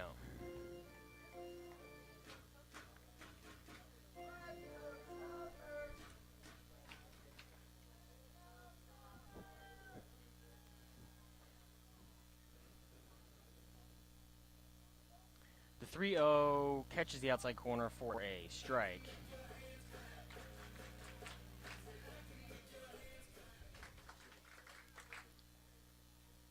it's 3-1. Egbert working from the wind, gets the sign, delivers. It's fouled back now, 3-2.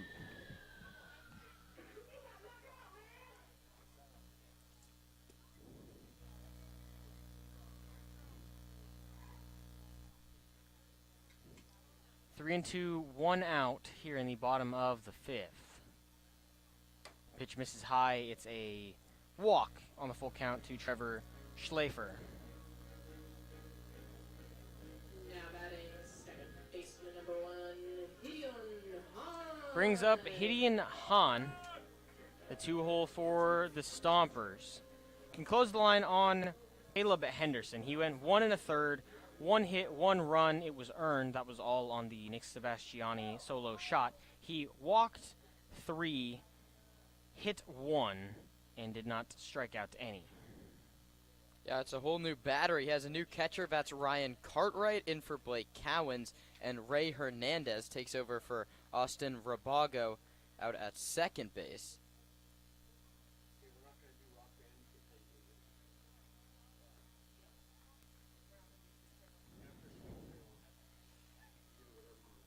Comes set, delivers to Hahn, who fouls it back. In a game that likely utilized for reps here, we see Schlafer enter for Boardman. He'll likely field shortstop the remainder of this ball game.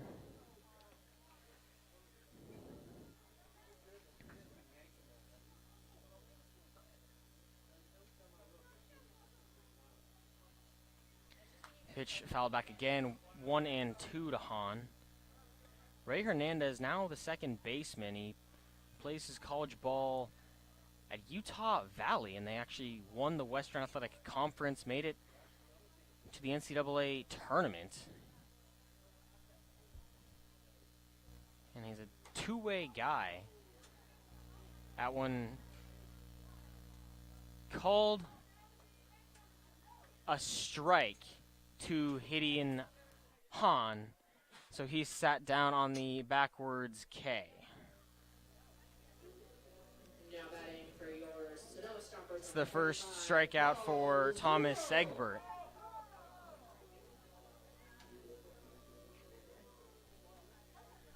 And it brings up Paul Azul.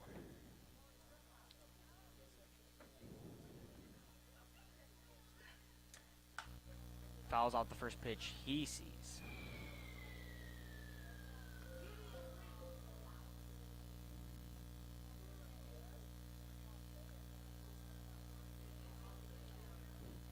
And while we're on the topic, Utah Valley had a very storybook season. They win the WAC, go to the Super Regionals. They beat Oregon in their first game against them. That game was messy with a call at home plate that was questionable, but they had a first-year head coach at Utah Valley. Not the ideal setup, but they made a great run, had a couple big wins in the WAC conference tournament, and then they went into the championship game with a game to lose against Abilene Christian, so they just needed to win 1 out of 2. They did that in the first game. The 0-2 to Lazul hit hard into right center field, and it'll drop for a single. Schlafer moves up to second with a headfirst dive.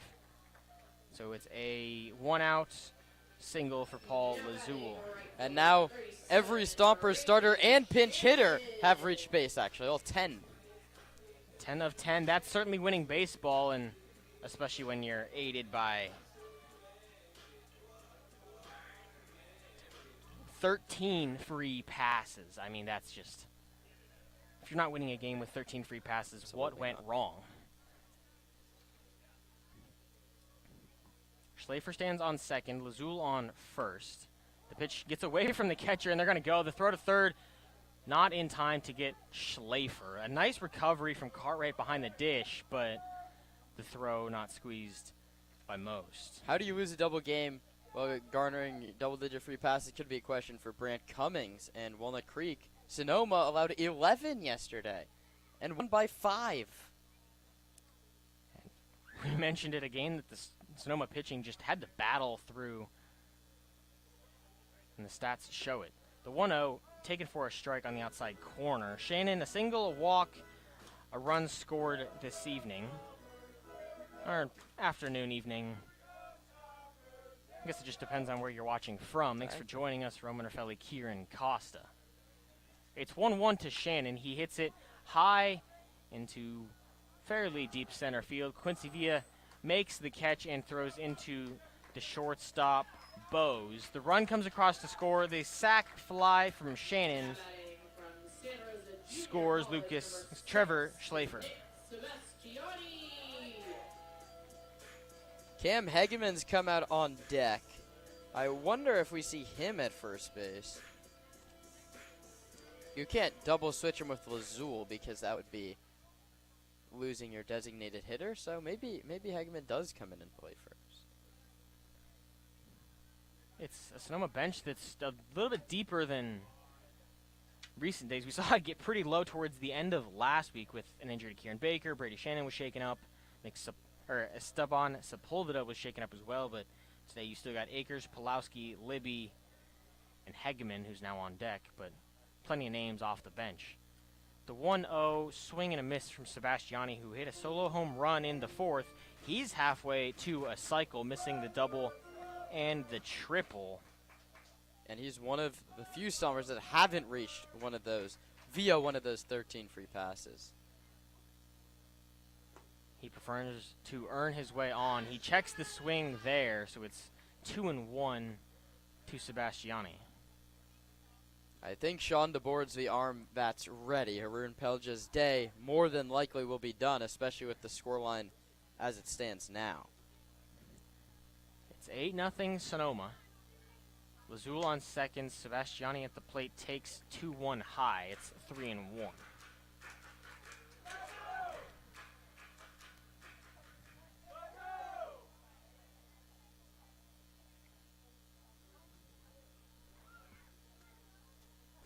Egbert comes set, delivers. It's fouled back into the screen. 3-2.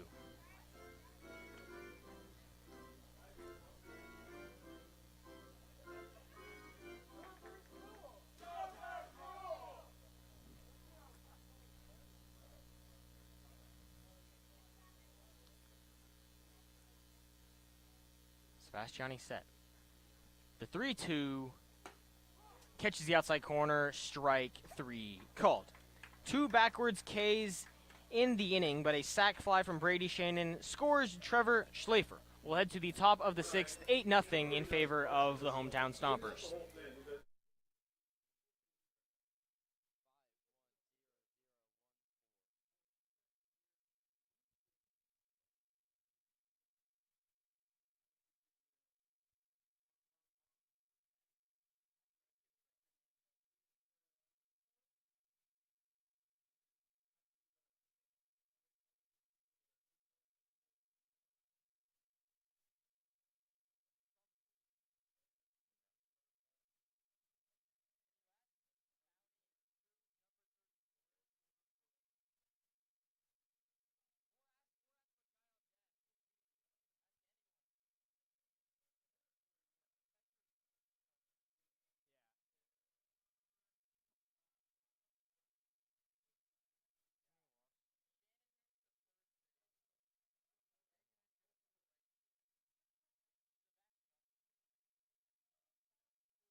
It's Sean DeBoard, the lefty, on the bump for the Stompers. It ends the night for Haroon Pelja, who was fantastic. He went 5, just 1 hit, no runs. He walked just 1, and he struck out 3. He was as pitch to contact, do a job, as we've seen from the Stompers in recent starts.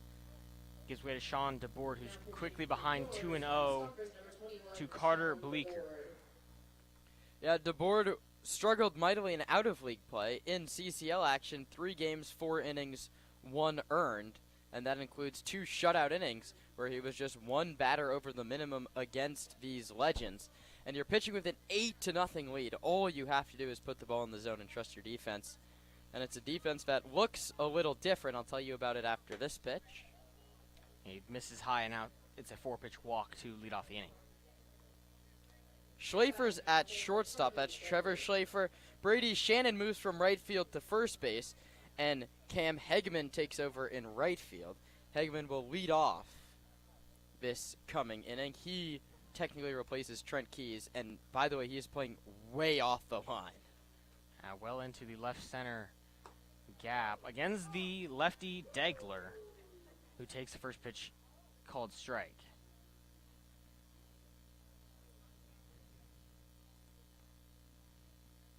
DeBoard comes set, lifts the leg, delivers. It clips Degler. So the first 2 reach against DeBoard in a very polar opposite start that we saw from Pelja.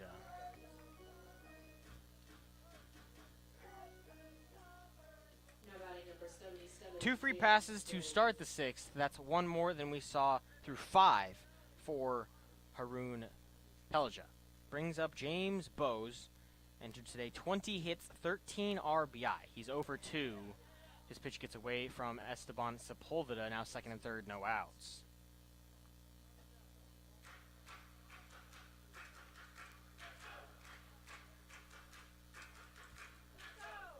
Yeah, this is not what you want if you're DeBoard. We saw the command issues in that 9th inning all the way back on opening day. The lefty out of Westmont College could barely get an out. He walked 5. Here is back-to-back free passes and behind. Pitch misses high to Bowes, 2-0, further behind.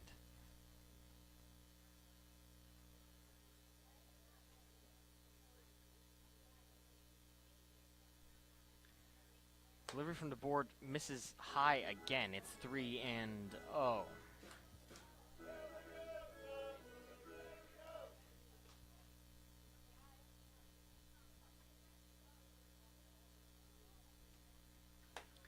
That one in for a strike. Bowes didn't like it. But, he called a strike and then a ball. He started and didn't go. Raised the arm, or brought the arm halfway and didn't do anything. And now we're going to get a mound visit from Kenny Meimersdorf from the Sonoma dugout. You're up 8-0. Your offense is cruising. They've scored now in 4 consecutive innings. If you're DeBoard, you just have to fill up the zone and throw strikes. Lost some money in the women's bathroom.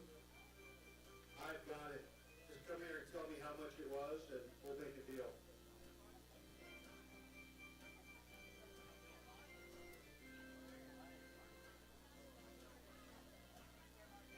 Kenny no Mike Nunez today. He's tasked with just settling him down a little bit. So DeBoard still on the mound. Bases loaded. Bleeker, Degler, and Bowes. That's 3rd, 2nd, 1st. Will Anderson takes the box. He's 0 for 2 on the day, but a hard hit ball his last time up. First pitch misses high.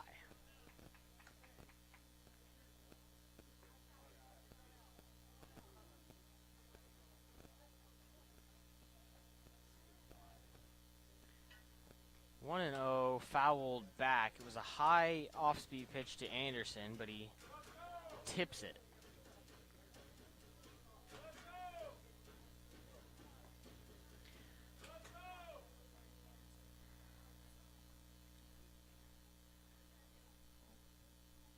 DeBoard set, delivers, hit hard into shallow left field. Ben Sebastiani fields it on a hop, gets it in. It'll score Bleeker, and the Legends are on the board. Now batting Ninth RBI of the campaign for Anderson.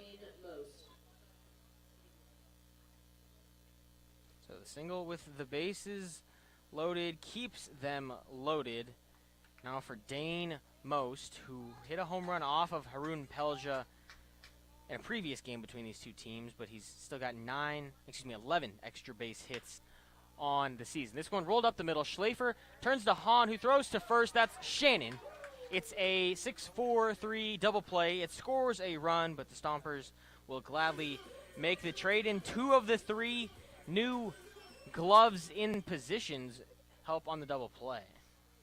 No RBI there for Most, but the run does come in to score. This one not over just quite yet.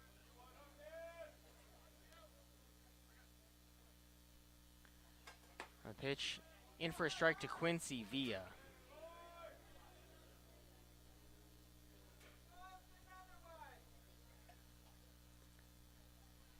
Villa 0 for 2 on the day.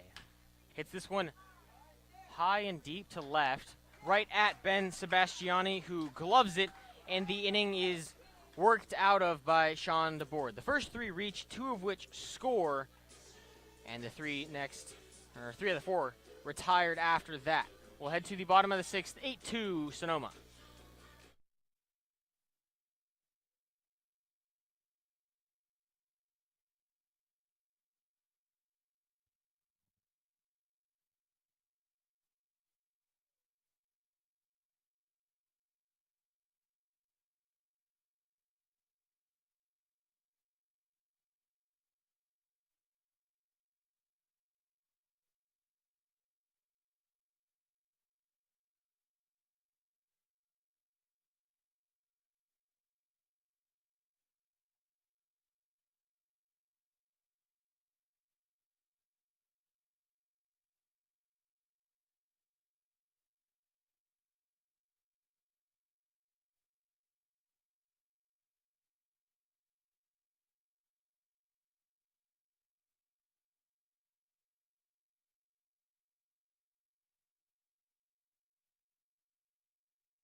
Cam Hegman leads off the top of the 6th.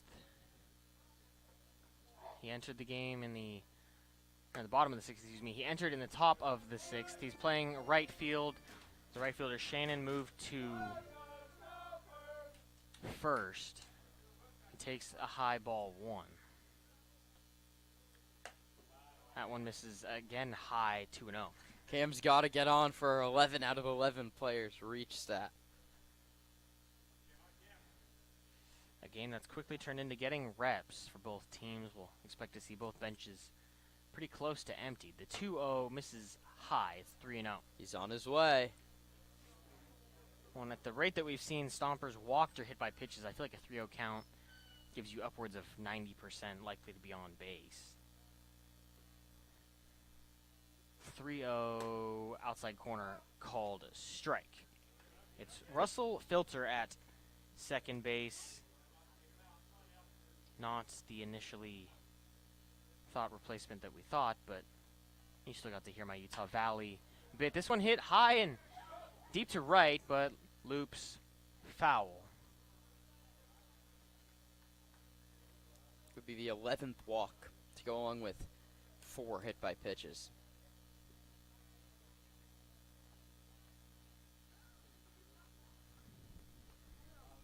Stompers have let the ball come to them this evening, and it's paid off. 3-2. Hageman fouls it back. It's a nice protect tack pitch up and inside.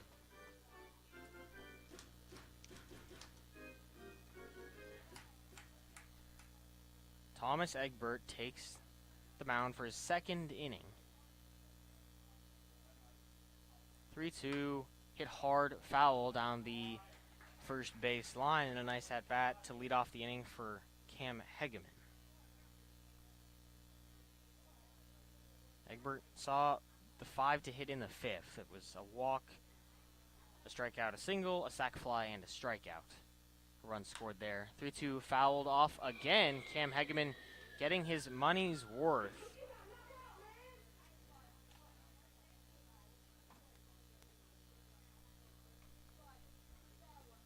I see his 9th pitch of the at-bat.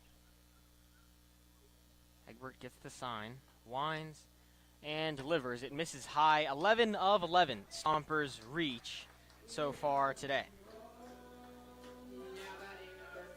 And it's the second walk issued by Egbert. Anthony Scheffler.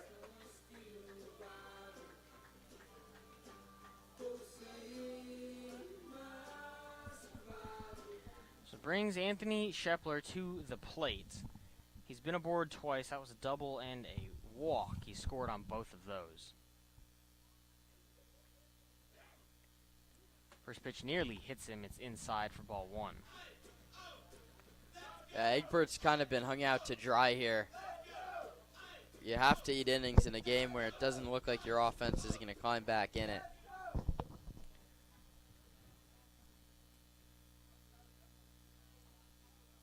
Hegeman leads off first. He walked. A big swing and miss from Scheffler, 1-0, evens it at 1-1. Thanks for joining us. Bottom of the 6th here in Sonoma. From Winterfelli, Kieran Costa. We'll have the day off tomorrow, but on the road Tuesday, Wednesday. Stompers pay a visit to the Legends and then the Merchants, who we haven't seen in a little bit after a few tightly contested games to start CCL play with Alameda. Catch both of those games here on the YouTube. Alameda has played in a baseball tournament up in Canada. They haven't played CCL action in a week and a half.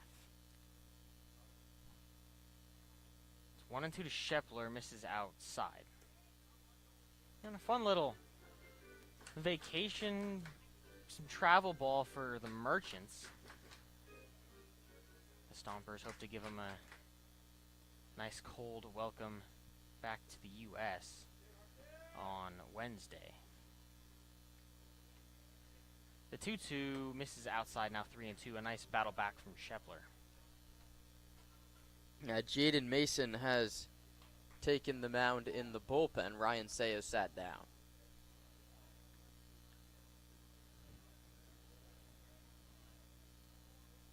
Hegeman off first. He singled. It's 8-2 Sonoma. The 3-2 to Scheffler. Hegeman goes. It's a swinging strike 3. Hegeman in time. So Scheffler goes down via the K. That's the third for Rabago, but the first swinging. Hegeman advances to second on the stolen base, and it brings up Esteban Sepulveda. Sepulveda been on base all 3 times today. A fielder's choice, a single, and a hit by pitch. Second steal in a Stomper uniform for Hegeman. First pitch in for a strike to Sepulveda.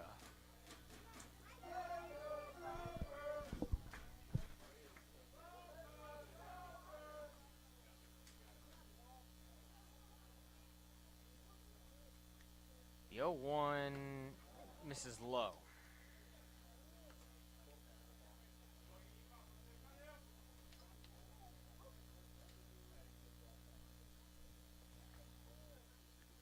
Hegeman on second. He walked and stole a base. Sepulveda at the plate. He's been aboard 3 times. The 1-1. Middle, strike 2.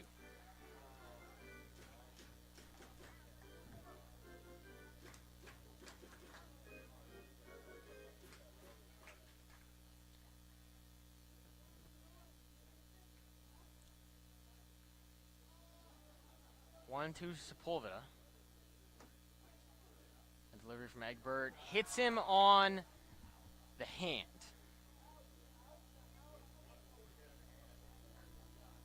Stompers can't buy a break. You can't have someone get injured in a From the College of Marin, left fielder game that's for 8-2. Sebastiani. So it's the second free pass of the inning, and I've lost count at this point. Runners on first and second for Ben Sebastiani, who has, you guessed it, walked not once, not twice, but 3 times today.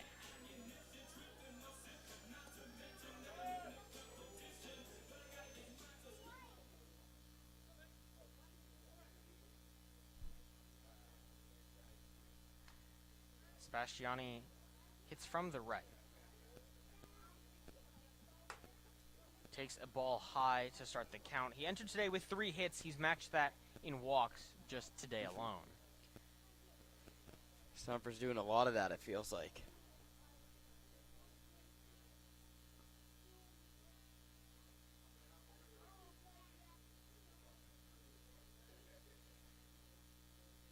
Egbert checks second, delivers 1-0. It's 2-0.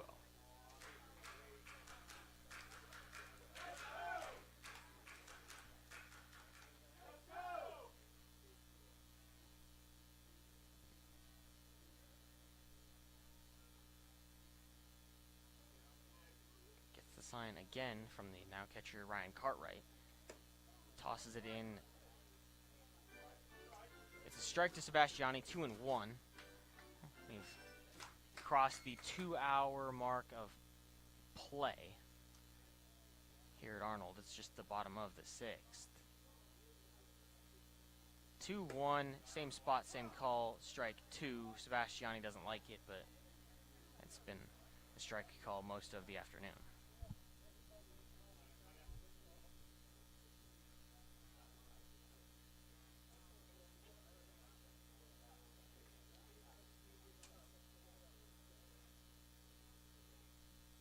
Two and 2 to Sebastiani. 2 on, 1 out. It's outside. 3 and 2. Set up for a nice little 4-walk day. So it's a golden sombrero if you strike out Exactly. 4 times. What is it? What is it if it's a walk? Golden boot? Ooh, Little walking. not bad. I don't know. Let us know in the comments. What is it if you strike out or walk 4 times in a ball game? The payoff pitch, it won't matter. Sebastiani Jinxed him. strikes out swinging, and I suppose we did. It's the 4th K for Egbert. Now batting number 24, Trevor Brings up Schlafer. Trevor Schlafer for his second at bat. He walked in his first. Now playing for Colton Boardman, who was aboard 3 times, 2 walks, and a hit by pitch. First pitch to him, outside corner, strike 1. It feels like you could just throw a dart at the lineup for Sonoma, and more than likely it's going to land on someone with a walk. But that's Zach Pace, small ball. Quality at bat after quality at bat. It's paid off this evening, and really all weekend. The 0-1 misses outside to Egbert, 1-1.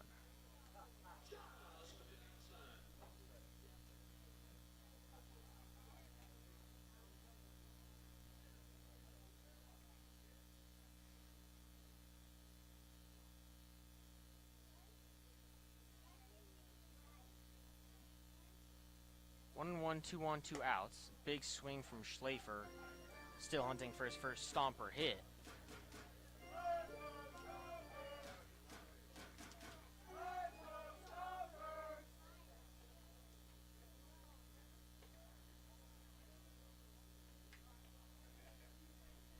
The 1-2 misses high.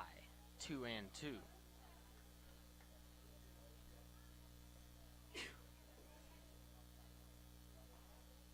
Cam Hageman stands on second. He walked, stole a base. Esteban Sepulveda stands on first. He was hit by a pitch. And Lucas Schaeffler bats from the right. The 2-2 from Egbert, swing and a miss. Egbert, through just 2 innings of work, has struck out 5.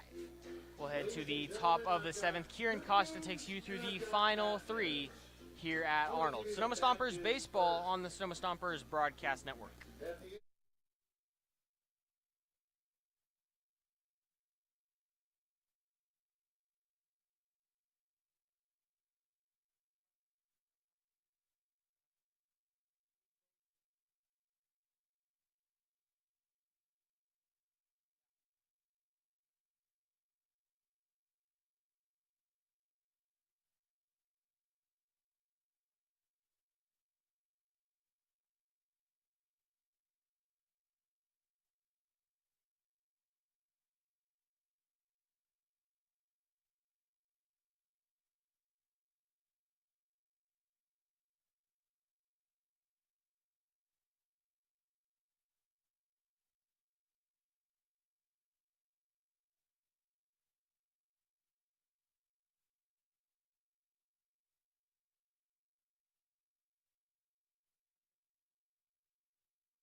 Jaden Mason is the new arm. 3 league appearances, 2 earned runs over 3 innings pitched. He gave up 2 earned runs in an inning against the Seagulls. He's facing the Legends now for a 3rd time. 2 shutout innings with 5 strikeouts against Menlo Park, and he'll face a pinch hitter, Russell Filter, and it's popped up. Right field line. Brady Shannon, the first baseman, battling the sun, makes the catch. So Filter's first swing is on Mason's first pitch, and it ends in a pop out to the first baseman, Shannon, and that brings up another pinch hitter.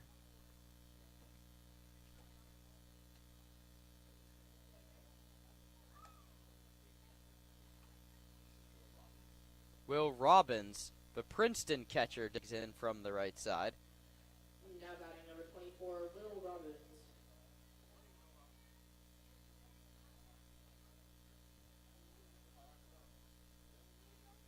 Mason pitches in there for a called strike. That's a nice pitch. 88, bottom of the zone. Sonoma's gonna, at the very least, hold their spot in the standings with a win today. That one is outside corner now, 0-2. Walnut Creek doesn't get going until 4 o'clock. That's against San Francisco. Santa Barbara leads San Luis Obispo 1-0. That would be nice. Keep the Blues going down in the standings. Shepler fields the high hop and throws in time to first. A couple quick outs recorded by Jaden Mason, and that's going to bring up Ryan Cartwright. Now batting Ryan Cartwright.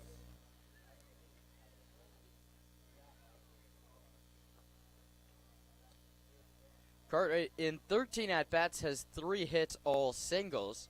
No walks and 2 strikeouts. Mason looking to retire the side in order here in the 7th. The pitch. Swing and a miss, 0-1.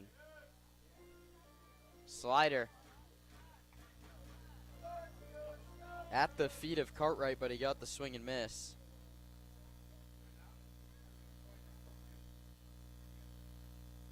Swing and a miss again.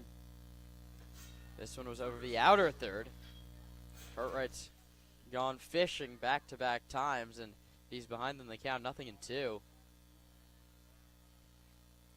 DeBoard, in his 1 inning of work, gave up a hit and 2 earned. No walks or strikeouts. Mason comes set at the belt, stares into Sepulveda, and pitches just off the corner at 90 miles an hour. Close pitch, one that's been given all night off the edge. 1 ball, 2 strikes, 2 outs. The pitch is low. Went back to the fastball. Maybe you go back to the slider. That's where he got the 2 strikes this count. The 2 balls have both been on the heater.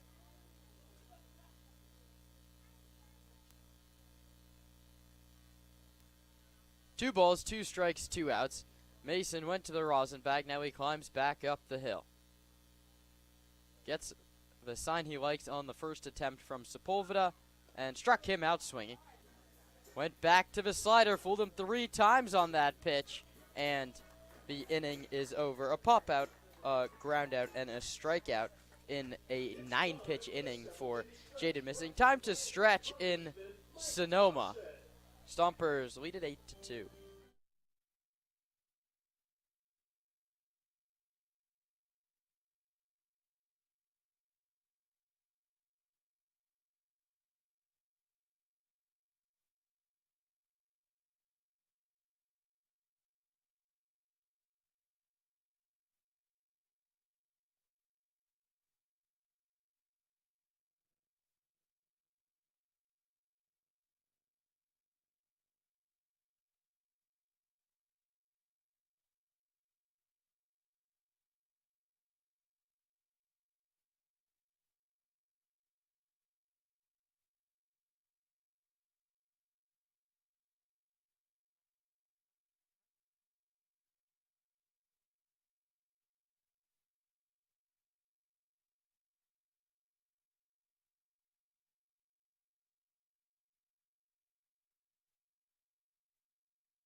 Jesse Moore is the new arm. He comes on to relieve Thomas Egbert, who gave up 1 run on 1 hit. 2 walks, a hit by pitch, and 2 strikeouts in 2 innings of work. And his first pitch to Hahn is in there. Moore, JUCO up to the D1 level, went to Diablo Valley College and spent last year at Sonoma State.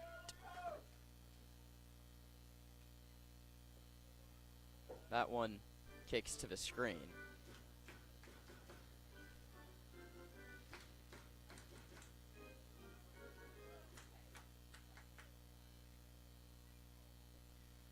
Will Robbins has come in to play right field. Will Anderson is at first base. And that one misses low. Degler moves from right field to left field. We'll set the defense after Moore's 2-1 pitch to Hahn. 0 for 3 with a walk for Gideon today. That one's high, 3-1. Degler's in left, Villa's in center, Robbins is in right. It goes Most, Bose, Filter, and Anderson third to first. Jesse Moore is throwing to Ryan Cartwright in the bottom of inning number 7. Hahn lines it into center field, a base hit. Just the 3rd hit of the year for Hahn. He's on to lead off the 7th, and that brings up Paul Lazul. Now batting designated hitter number 4, Paul Lazul.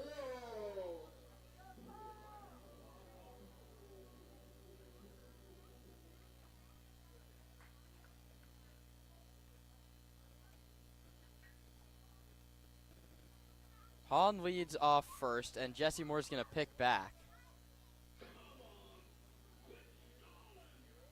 That wasn't that bad of a lefty move from Moore, who's given up 7 earned runs over his 5 1/3 innings, 5 strikeouts, 4 walks. First look against Sonoma. The lefty pitches to the lefty Lazul, and he bounces it foul past Dave Hoke in the third base coaching box.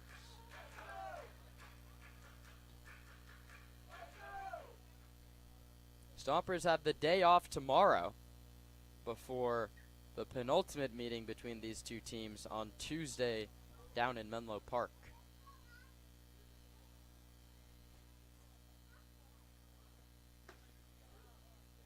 That one's in there. It's 0-2 to Lazul.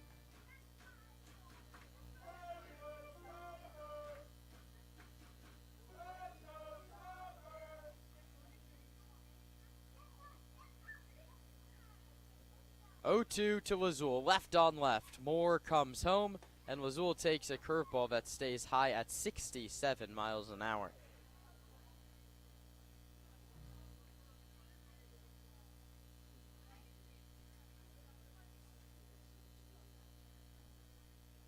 Eight to 2. That's the Sonoma cushion here in the 7th.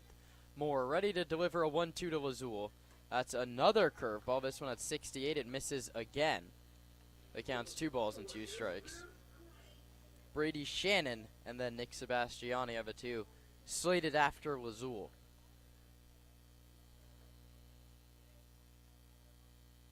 Moore, the 5th pitcher into the game today for Nick Sanziri. 6 more outs to get as it stands now. The pitch is popped up foul, a curveball that sort of drifted all the way through the zone but ended up at the bottom of it. Lazul does a nice job to battle.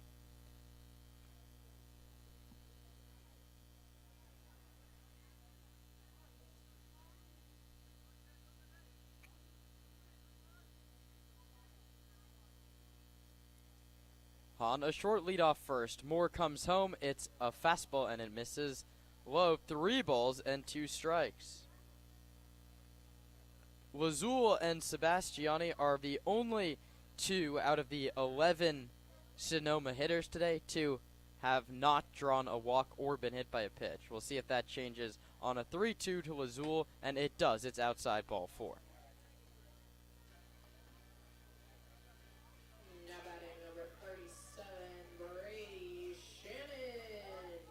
So first and second, nobody out. Brady Shannon looks to continue to pile onto an RBI total that's now 6 ribbies over in the last 3 games. Justin Jones is the man up and loosening for the Stompers now in the bullpen.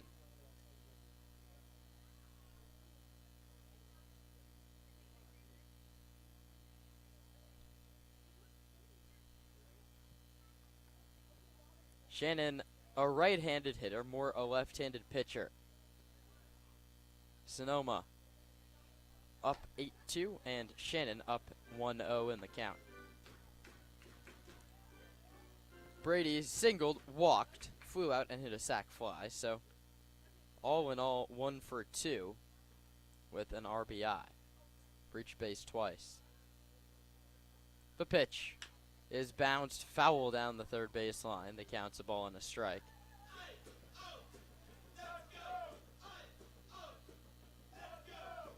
Devin Laginto gets the ball for Sonoma.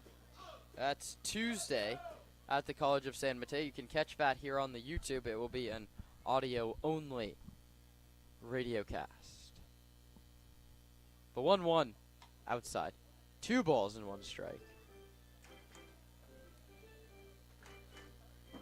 And with the walk to Lazul, the only Stompers to not reach base on a walk are Nick Sebastiani and Esteban Sepulveda, but Sebastiani has 2 hits and Sepulveda 2 hit by pitches.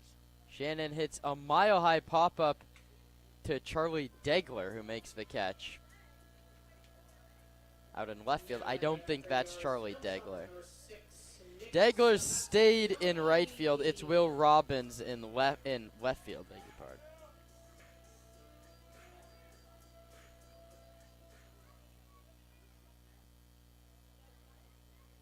So Shannon's retired an unproductive out for Brady, and that brings up Nick Sebastiani, who has singled, homered, and struck out twice. The pitch from Moore, swing and a miss. First pitch, fastball down below the zone. It's 0-1.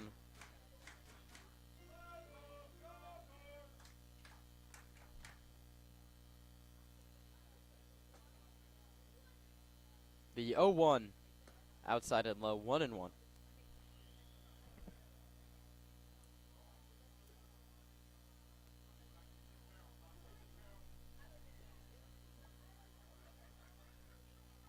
Cam Hegeman will get his second crack at things, barring a double play. 1-1. Low. That one's going to kick away from Cartwright, and again, one that almost goes into the dugout, giving the Stompers another base. Wild pitch, Moore. To third base goes Hahn, and to second base goes Lazul. And now Sebastiani has a chance to tack on to his RBI total. Currently sits at 11. Ahead in the count, 2-1. Runners at second and third. The corners play in on the grass, the middle infield back. Left on right, Moore to Sebastiani. Inside, 3-1. And Hageman might have a chance with the bases loaded.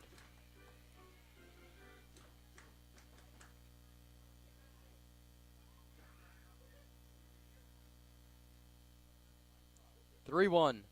Low outside, ball 4. Load him up. That was the fastball. And Hageman, who walked his first time, comes to the plate. This is a golden opportunity for his first Sonoma RBI. And now it just leaves Esteban Sepulveda to have not walked of the 11 Stompers to swing the bat today.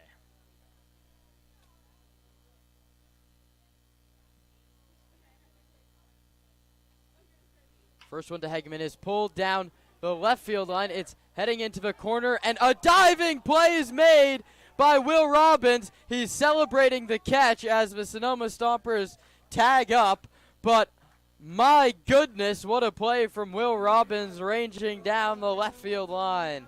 That's a first baseman / catcher making that play. A full-on head-first Superman dive snags the ball in foul ground.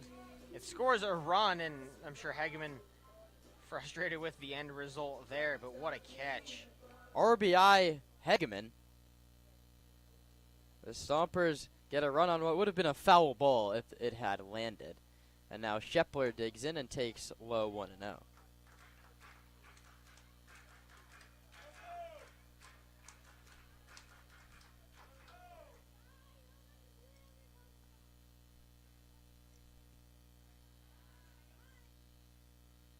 1-0. Shepler takes a curveball in there, called strike 1-1.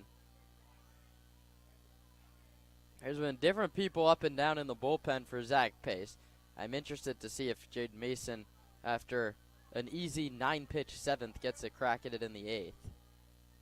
Left on left, more to Shepler, and Anthony fouls it back to the screen.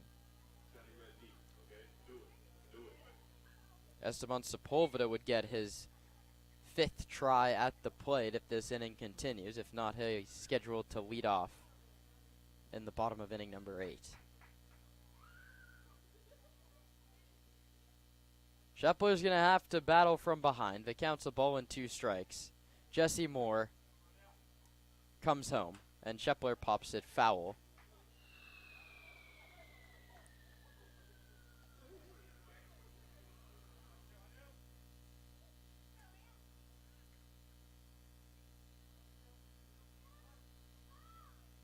Nine runs, 7 hits, 1 error for Sonoma. 2, 2, and 2 for Menlo Park.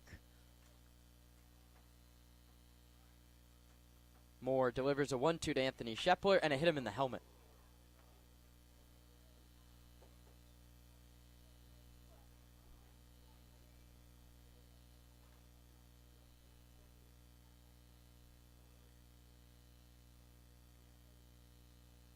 Now the 6th Stomper hit by pitch by Menlo Park pitching. Zach Pace will walk with him up the first base line. It's the 10th time Anthony Shepler's been hit by a pitch, and the 19th free pass allowed just today.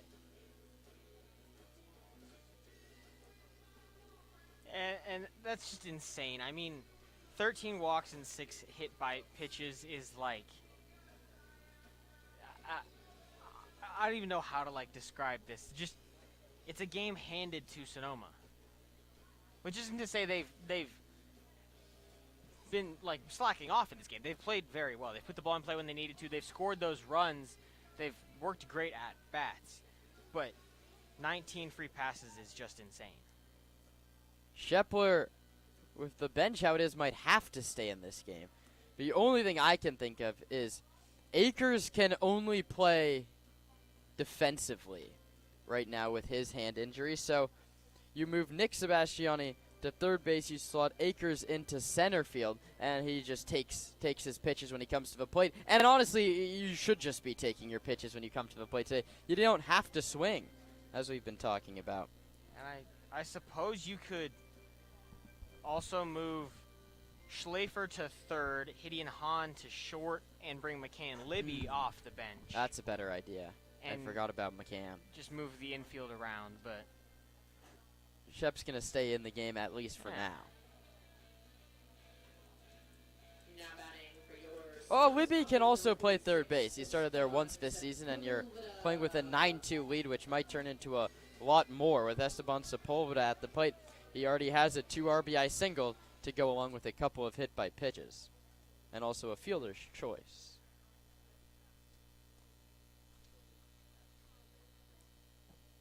Sepulveda takes, it's low. A nice block by Ryan Cartwright, now the man behind the plate, saved a run.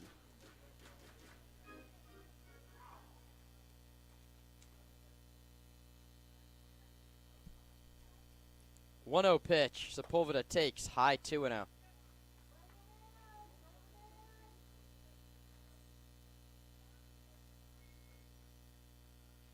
The lefty Moore out of Sonoma State. The right-handed hitter Sepulveda has just transferred from Pepperdine to Cal State University Bakersfield, and he takes a called strike.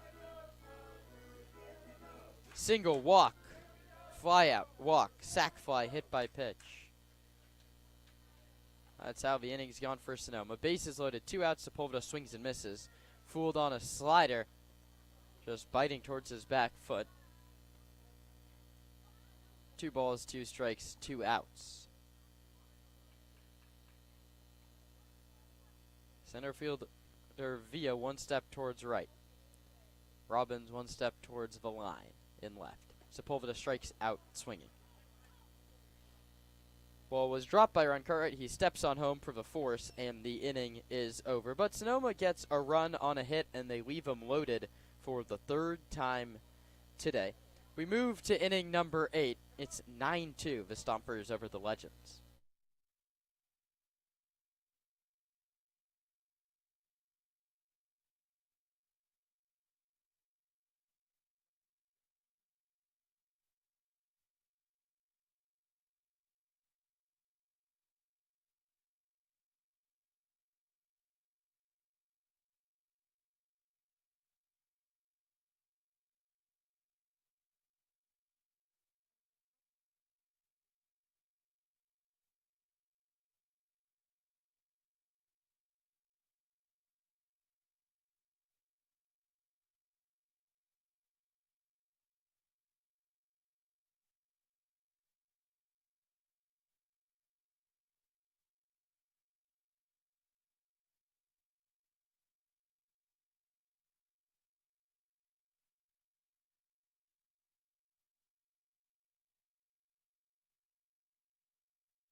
Now batting number 6, Carter Bleeker. Justin Jones is the new pitcher. Jaden Mason worked a 1-2-3 7th with a strikeout, and Jones's first pitch to Bleeker is cut on and missed at 89 miles an hour. Justin Jones has one league appearance. It was 3 shutout innings all the way back on June 8th against San Francisco. He's been battling an injury since then, and that firm fastball misses up above the zone. It counts a ball and a strike. 1-1. Caught on a missed 1-2. Sonoma 2 in the second, 4 in the third, lone runs in the 4th, 5th, and 7th. We play in a 9-2 ball game in the 8th.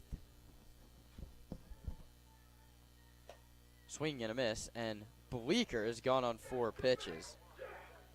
That's the 6th strikeout for Stomper pitching. And that brings up Charlie Degler. Now batting number 4, Charlie Degler. A nice start for Justin Jones. Get ahead, throw some strikes, work on your stuff a little bit, but get quick out.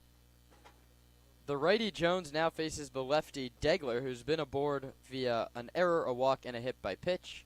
And that one's in there for a called strike. His on-base percentage was .483 entering today. You'd have to bet it's just around .500 by this point. It's Ben Sebastiani with Nick Sebastiani in center, Cam Hageman in right, Shepler, Schlafer, Hahn, and Shannon around the infield. And Jones is in a 1-1 count against Degler.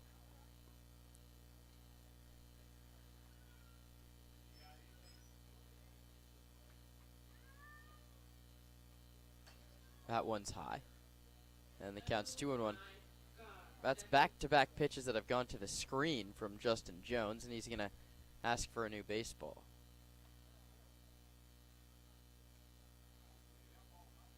James Bowes on deck.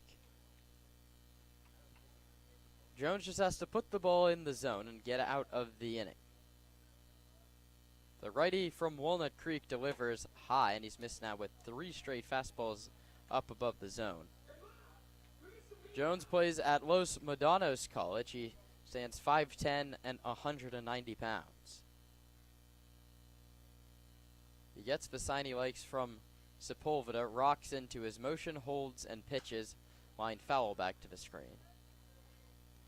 A very elongated wind from Jones. He drop steps with the front foot and then decides to kick and deal. This could be good to pitch with runners on base, really change up that pace, keep hitters off balance.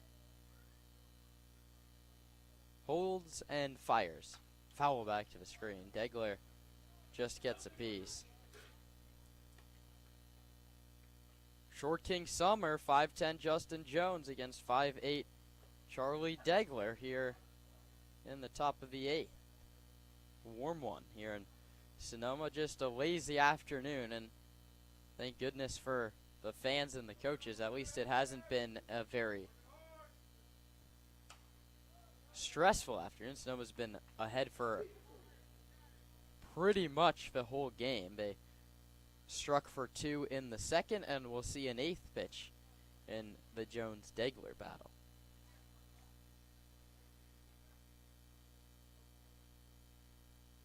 Justin Jones struck out Bleeker to start the inning. He looks to do the same with Degler, but he misses high. Went to a breaking ball, and it didn't break on 3-2.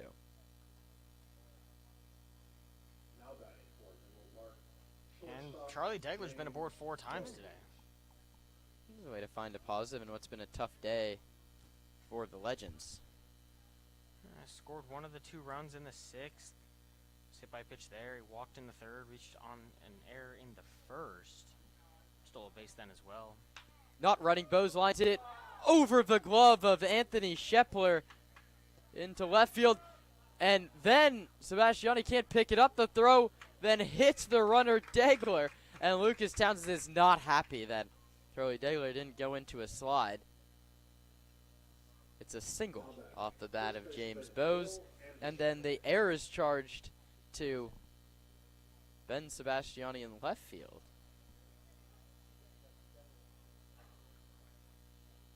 And that's just getting sloppy in a game that you're up 9-2, and a game that's felt to have dragged really for just about everybody in this ballpark.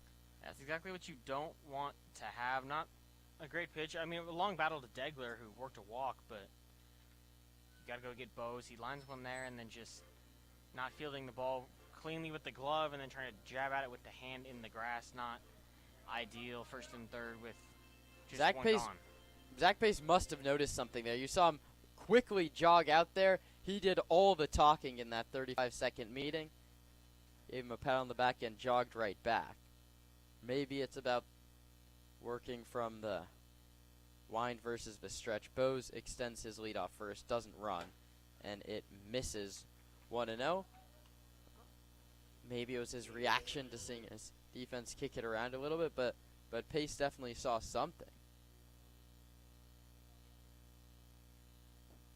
The pitch is lined foul back to the screen. 1-1 to Will Anderson, who struck out, grounded out, and singled. He was erased on a 6-4-3. Justin Jones looking to turn that same double play here. Right on left, Jones to Anderson. Degler off 3rd. Bowes off 1st. Anderson comes up empty on a big hack that counts 1-2.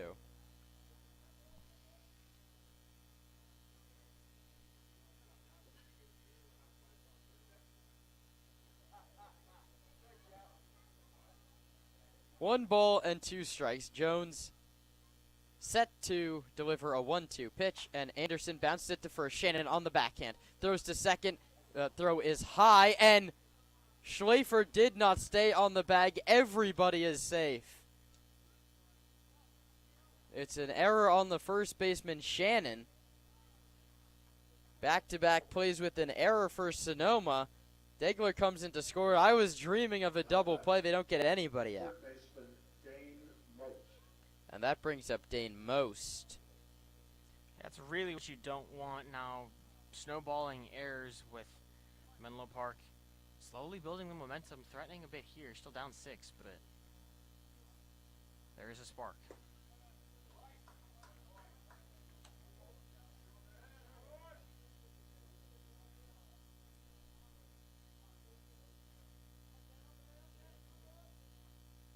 Errors charged to the Stompers on the last 2 plays. That's Ben Sebastiani fielding error in left field and a throwing error charged to Shannon at first base.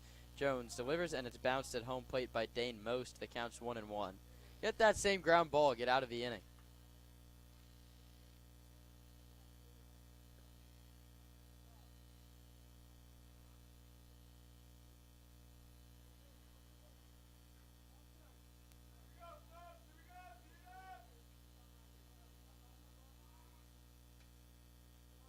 It's 0-2. Esteban Sepulveda noticed that and corrected the home plate umpire. Jones will deliver to Most from 0-2. Most 0 for 3 today. He entered play a .333 hitter. Jones's pitch is low. Sepulveda keeps it close enough. 9-3 the score now. And good work from Sepulveda behind the dish. He got his body in front of that one. It kicked away, but hustled towards it, didn't let the runners advance.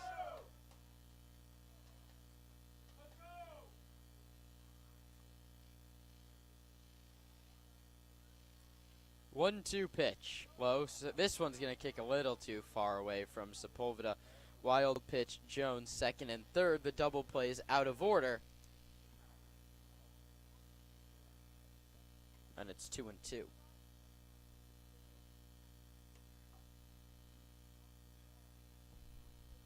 Stompers 9, Legends 3. 2 on, 1 out. Top of inning number 8. 1 already in this frame for Menlo Park. Jones sets at the belt and comes home low. 3-2. And 1 more wide, 1 loads him up.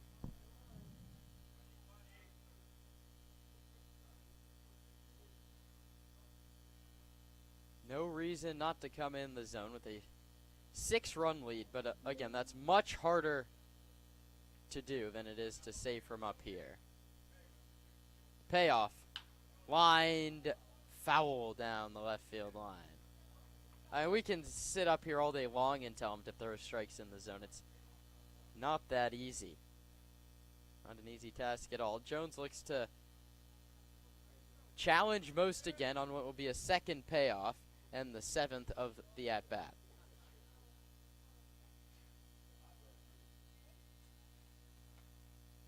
Jones pitches, and it's high ball 4. And now Quincy Villa comes up with the bases loaded. He's popped out to the left fielder 2 times. He's also grounded out. So everything's been pulled by the righty Villa. Stompers can get out at just about any base.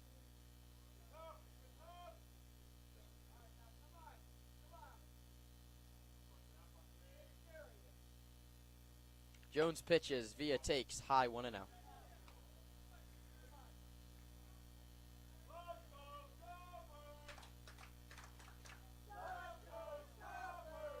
Russell filters on deck. Jones pitches to Villa. Top of the zone, called strike at 90.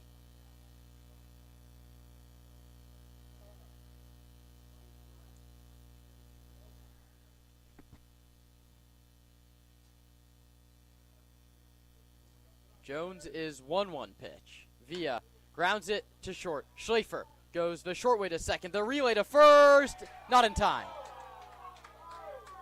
It's RBI for Quincy Villa. Bone scores. Anderson to third, most retired. It goes 6-4. And that brings up Russell Filter.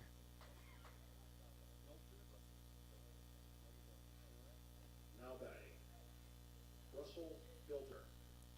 Filter popped out on just one pitch. That was against Jaden Mason and in his first trip to the plate off the bench. The pitch, swinging and a miss.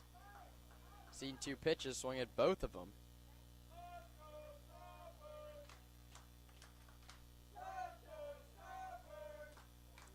Villa has 18 stolen bases. He leads off first in a first and third situation. Doesn't run, and Filter fouls it back. He's still yet to take a pitch in his 2 ABs so far.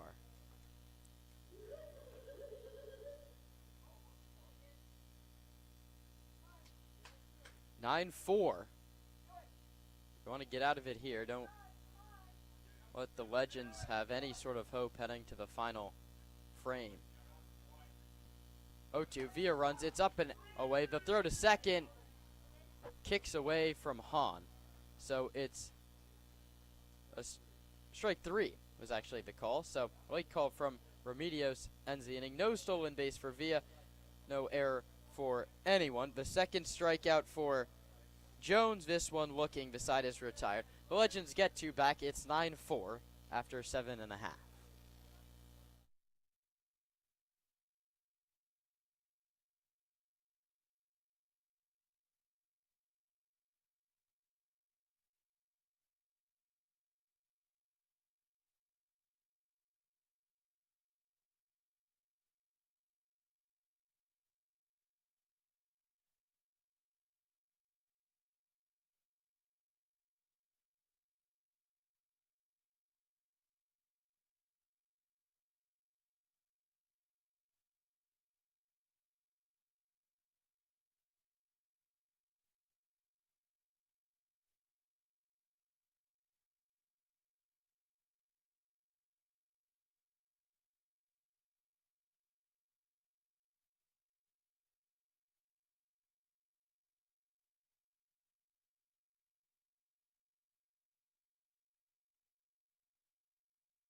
Francisco Lieja is the new arm. He comes on in relief of Jesse Moore, who in his 1 inning of work gave up 1 run. It was earned on a hit, a couple of walks, and a hit by pitch. He also struck out a hitter. Lieja faces Ben Sebastiani. 3 walks and a strikeout for the 9-hitter today. And that one hit him.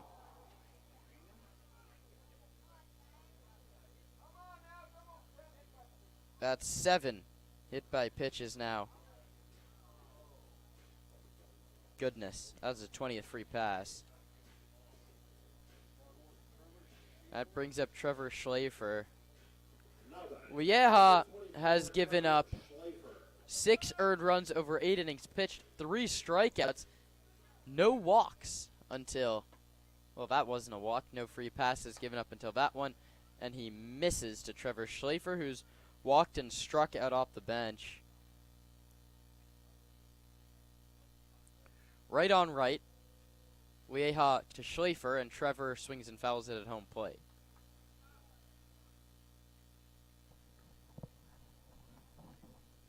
Gideon Hahn on deck. It will be his 6th at-bat of the game.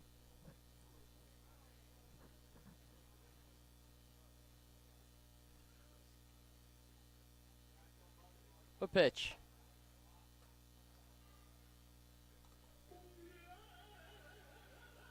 And in a game with 20 free passes, you would almost think the Stompers would have scored more than 9, but they've left the bases loaded 3 times. Yeah, 7 hits as well. Schlafer tips it into the glove of Cartwright. That's 2 strikes. 14 left on base for the Stompers.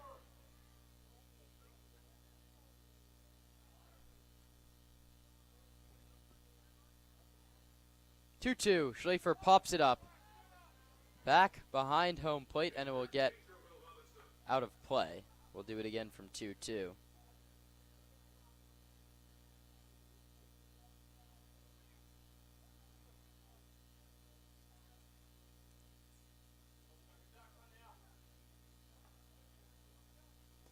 Schlafer takes a pitch that hit him, and Francisco Lieja said, no, it didn't hit him.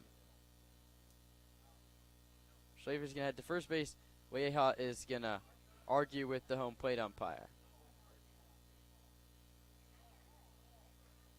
And, well, Lieja pleaded his case, and it worked.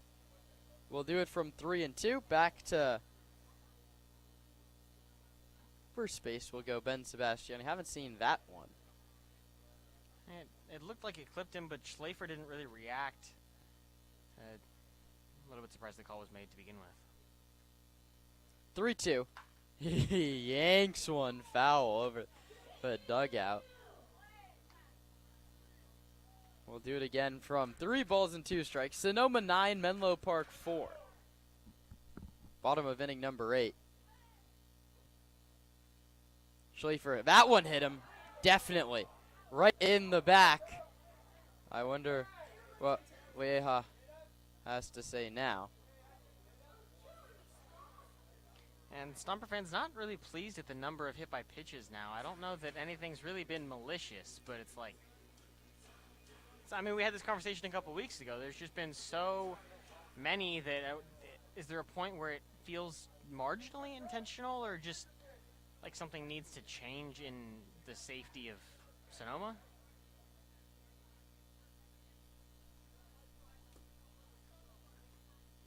And Dave Hoke has actually just yelled at the Legends dugout, that's what happens when you pitch inside.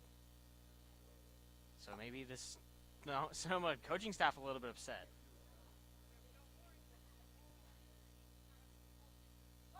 Both teams have been issued a warning, but because that's how warnings work. So now if Sonoma hits their first batter of the game, somebody's going to be ejected. And this game refuses to end. That I don't think any of the what feels like 60 times Sonoma's been hit this season has been malicious. Lieja screamed at the home plate umpire, yeah, it didn't hit him, it didn't hit him. Schlafer went back in the box, and he hit him fastball square in the back.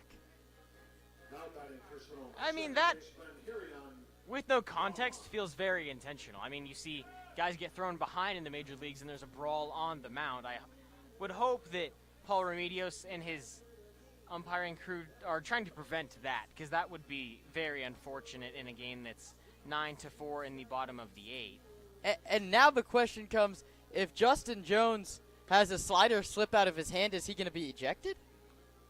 That's what a warning is, right? The next hit by pitch is an ejection for the pitcher. And I mean, my gripe here would be that the baseball rule should not be that both teams have to be warned. It should be able to go one way in the event that you have 9 hit by pitch from one staff and none from another. Because exactly like you mentioned, Jones misses on a pitch, it hits him, and then he's gone. Well, now I don't know what the holdup is.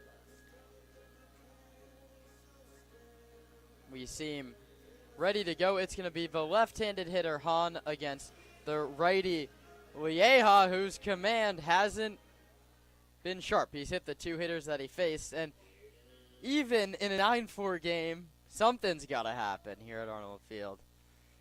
Lieja pitches, and it catches the outside corner that counts 0-1. Paul Lazul on deck.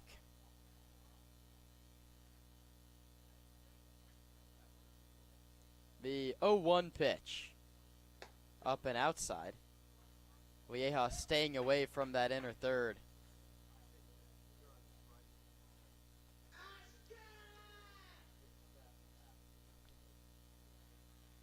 Nine-4 Stompers, 2 on in the 8th. Han takes outside 2-1, beg your pardon. I mean, I'd be afraid to come inside too. better a miss out than a hit batter, and who knows what happens at that point. That's now 3 of the last 4 Stomper hitters have been hit by a pitch. Han yanks it foul down the right field line, and it's 9-4, but I think the Stompers would like to tack a couple earned runs on Lieja's line the way he's been acting out on the hill.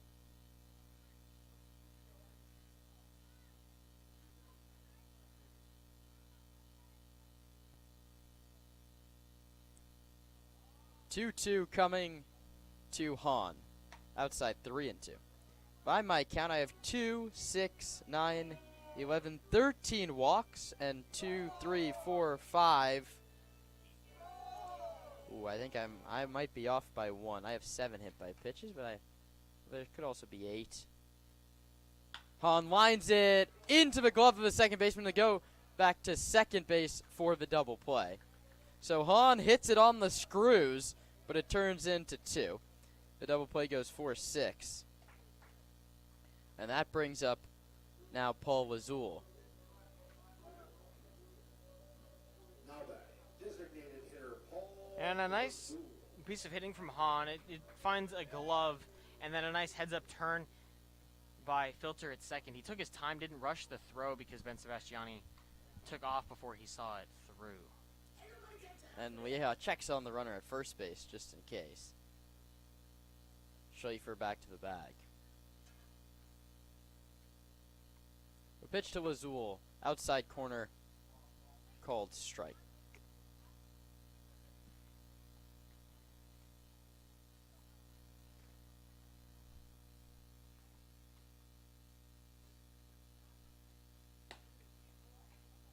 One-0 misses 1-1.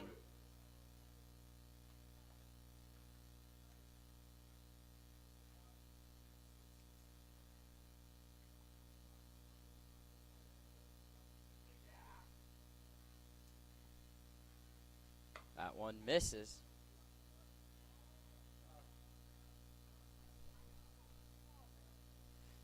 Two balls, 1 strike to Paul Lazul. He's grounded out, struck out, grounded out again. He's singled and walked in his last 2 trips.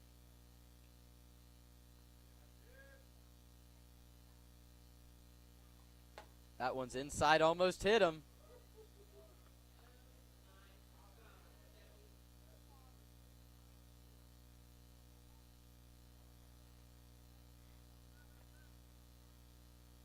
Three and 1. Schaefer off first. The pitch to Lazul, outside ball 4. So Lazul has turned this into a game where he's been on base 3 times. These ones the players love for their on base percentages. Has everyone been aboard multiple times? Just about. Now batting, This actually brings up the only guy. Oh no, he's been on base twice. He just got thrown out at second. Single, walk, fly out, sac fly, fly out.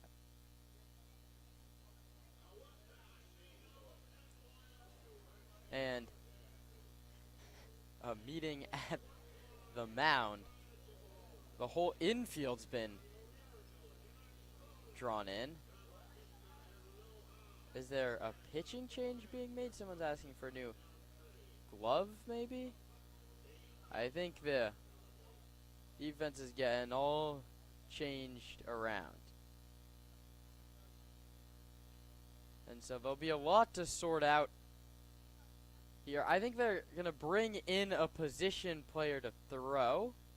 Maybe it's just a defensive change. Oh, I think Will Anderson's going to go take the baseball from Lieja, and Francisco Lieja's night is done. He hit 2 hitters, he walked 1, he got warnings issued to just about everybody, and will reset the defense and take you through what should be the end of this ballgame when we return on the Sonoma Stompers Broadcast Network.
Will Anderson, who's the mop-up position player, he's thrown this season 2/3 of an inning, and he's given up 3 earned runs, 2 walks, 1 strikeout.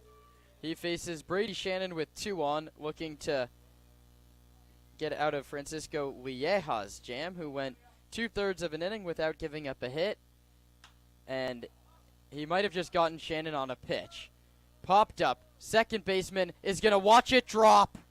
Here comes Schlafer to score. To first base goes Shannon. It's a single for Brady and an RBI.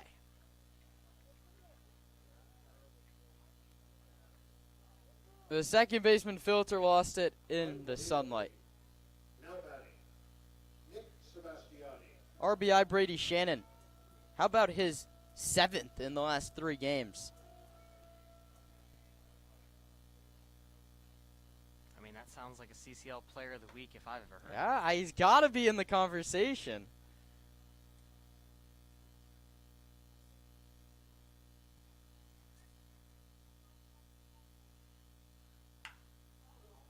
Sebastiani cranks this one. Left field and deep, you betcha!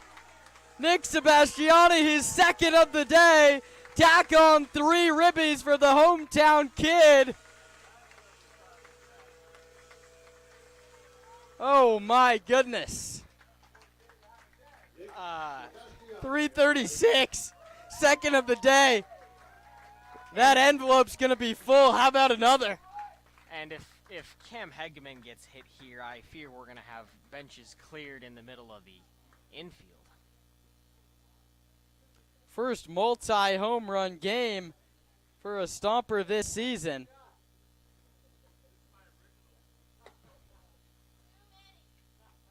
That one misses 1-0 to Hegeman. It's a 4 RBI day for Sebastiani, and it's a single for Cam Hegeman. That closes the book on Lieja. Hegeman tries to take second base, and he's thrown out. He can't believe it, but don't think Zach Pace is going to be happy about Hegeman trying to take an extra base. It's a single for Hegeman, but the inning is over. The Stompers get 4. 13 for Sonoma. We head to the 9th.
Will Robbins will hit in the ninth against Nick Haas, who's the fifth pitcher to go for Zach Payson. What's now a 13-4 ball game.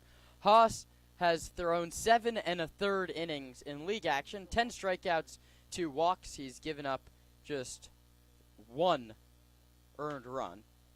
He was credited for the loss in that extra inning game down in Slow. That one's fouled off by Robbins, who's 0 for 1 on the day.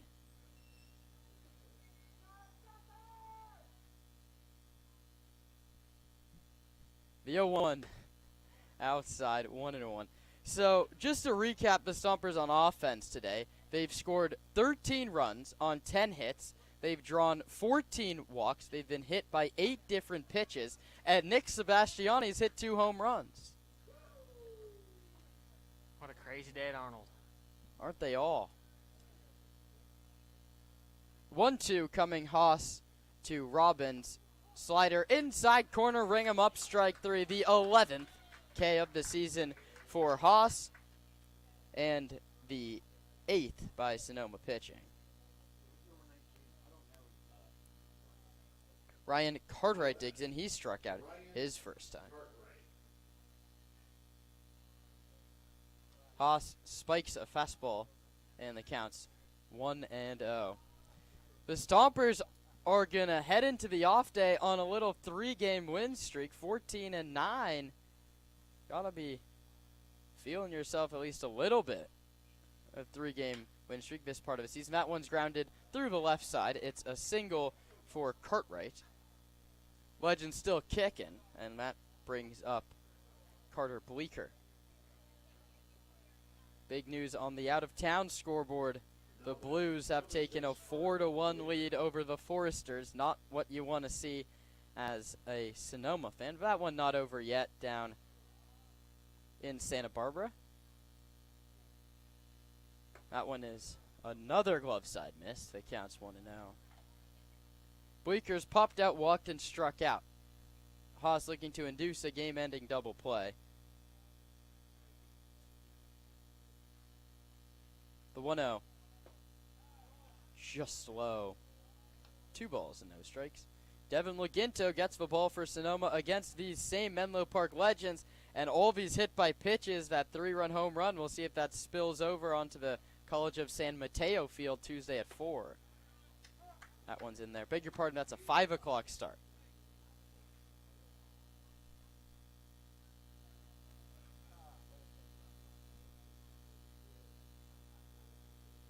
The 2-1 coming to Bleeker is left 3-1. That's going to kick high off the screen. Free base. Cartwright, no double play in order. Now, if that's a 5 o'clock start, I had it right the first time.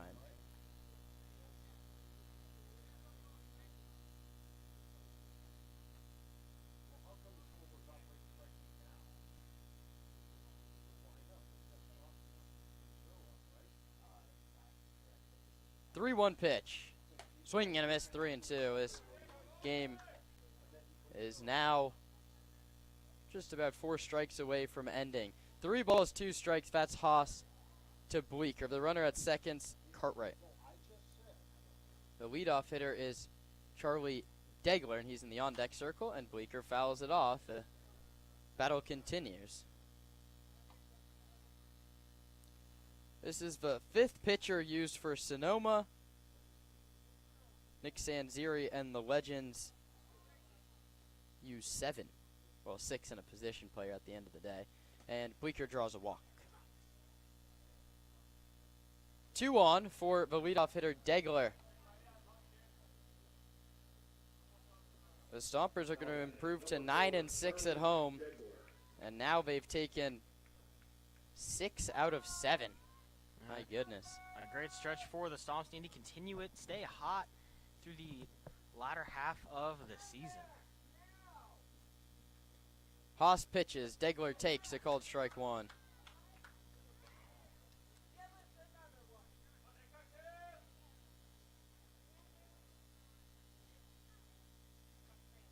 The 0-1 line foul over Lucas Townsend in the third base's coaching box.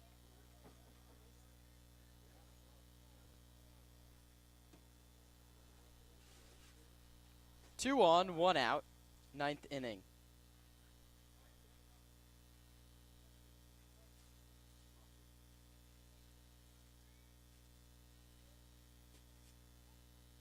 An 0-2 coming from Haas. That one's outside. The runners are going to each move up 90 feet. And there's now second and third.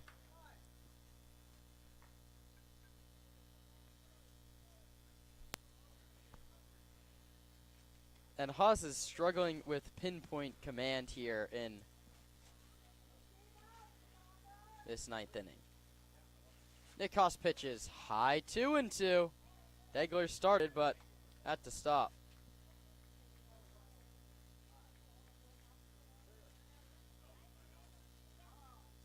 "13 runs, 10 hits for the Stompers."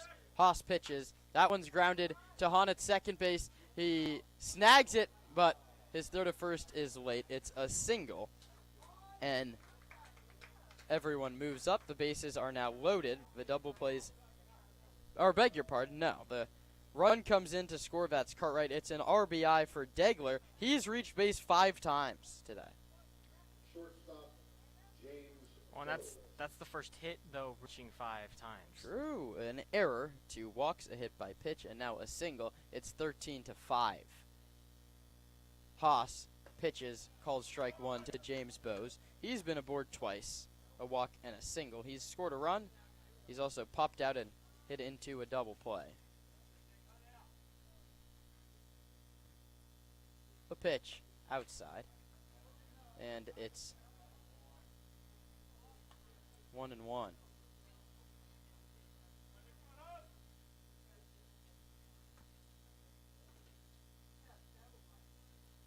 One ball and 1 strike. Haas just looking to tie a bow on what's a blowout victory for Sonoma, and he misses outside. 2 balls and 1 strike. He's going to take a walk out behind the mound, and Zach Pace is going to go talk to him. Haas, and he's been sitting in the bullpen, unshaded bullpen that is, for now going on 3+ hours, and he has not looked very comfortable here. Something might have been wrong on that pitch, too. He never turned to try and receive the toss back from the catcher. He's just walked and was keeled over back behind the mound. The whole defense will join Zach Pace at the mound, and this game refuses to end. 3 hours, 20 minutes in. And Nick Haas is going to have to exit this ball game. So you hope everything's okay with Nick. We'll tell you about the new pitcher and hopefully give you a conclusion when we return on the Sonoma Stompers Broadcast Network.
Christian Klosterman is the new pitcher. He comes in after the injury to Nick Haas, and he inherits a 2-1 count to James Bowes. First pitch is lined, foul down the line, 2-2.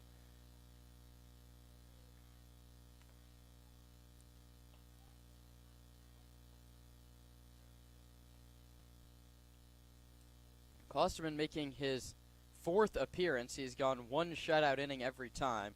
He's just tasked with 2/3 of an inning here, and he hits James Bowes, and the umpire will decide no ejection is needed there from Christian Klosterman. That reloads the bases. And that will bring up Will Anderson, who just gave up a 3-run home run. He could help his cause because he's technically the pitcher by doing a grand slam.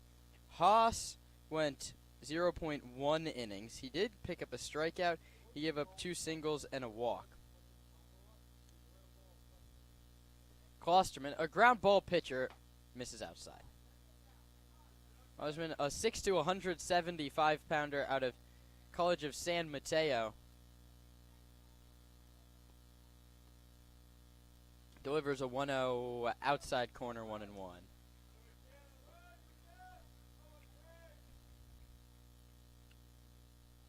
One run has already been charged to Haas. He is responsible for another 2. Klosterman delivers, bounce, foul. CK, as he's called, trying to not let that happen.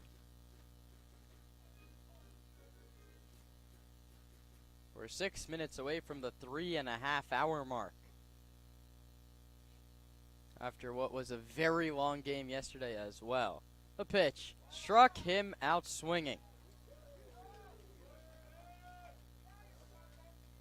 First strikeout for Klosterman, and that brings up Dane Mose.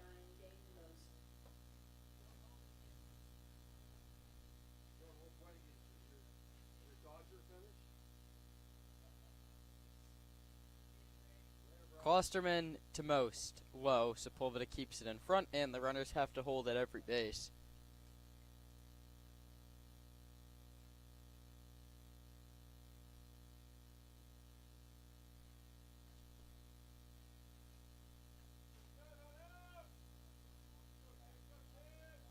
The 1-0 is low. Nick Haas went 1/3 of an inning. He gave up a single, a walk, and then another single. So those are the things credited to him. Klosterman's come into the game. He's given a hit by pitch and a strikeout. The 2-0 is low, 3-0, and a run could be forced in this situation if Klosterman can't find the zone.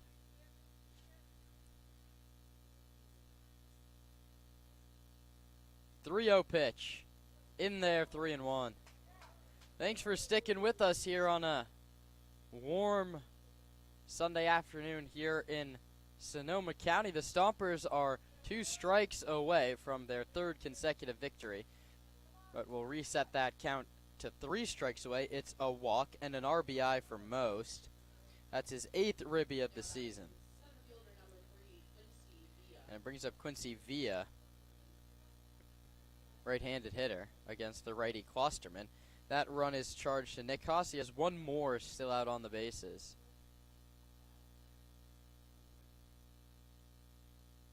Klosterman delivers. In there for a called strike 1. Keep doing that.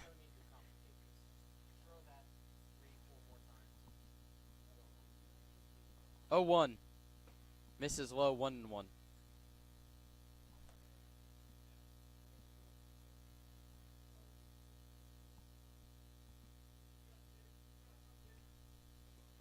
Klosterman to Villa. Sent towards left center field. Nick Sebastiani has a beat on it. He makes the catch, and the ball game is over. The Stompers beat the Legends by the final score of 13-6. 6 runs, 5 hits, 2 errors for Menlo Park. 13 runs, 10 hits, 3 errors. A story of the game, Roman. 14 walks and 8 hit batsmen. Yeah, a lot of free passes today. Came out in the pitching, and who was cleaner? That was the Stompers. I mean, 22 free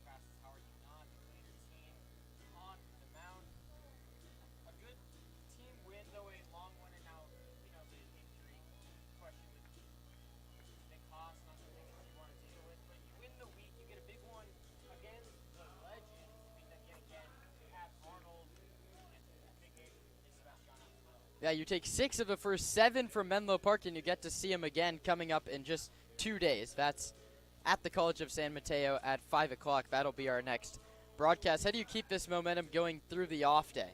You're going to use the off day to, rest the arms, rest the legs, get hydrated, get some additional sweep, but then they'll be coming back out and the same exact mindset of throw strikes, play catch, just quality AB after quality AB, ball into play, and go beat your opponent. What kind of great thing for the one, and now you need to continue to get hot through the second half of the season.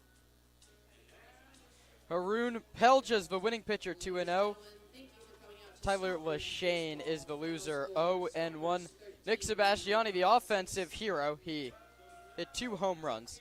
So 13, 10, and 3 beats 6, 5, and 2. Sonoma 14 and 9. Menlo Park falls to 8 and 11. The Stompers winners of 3 consecutive. Menlo Park have now dropped 3 straight. They'll do it again on Tuesday.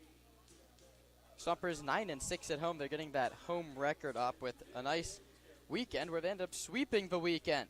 Menlo Park on Friday, Walnut Creek yesterday, and now today over Menlo Park again. Off day tomorrow for the Stompers. We'll see you Tuesday on the radio right back here on the Stompers YouTube channel. That's a 4:50 pregame show for a 5 o'clock first pitch in San Mateo.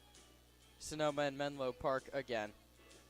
13-6 the final. Pelja over Lashane. For Roman Raffelli, I'm Kieran Costa signing off on a Sunday from Sonoma.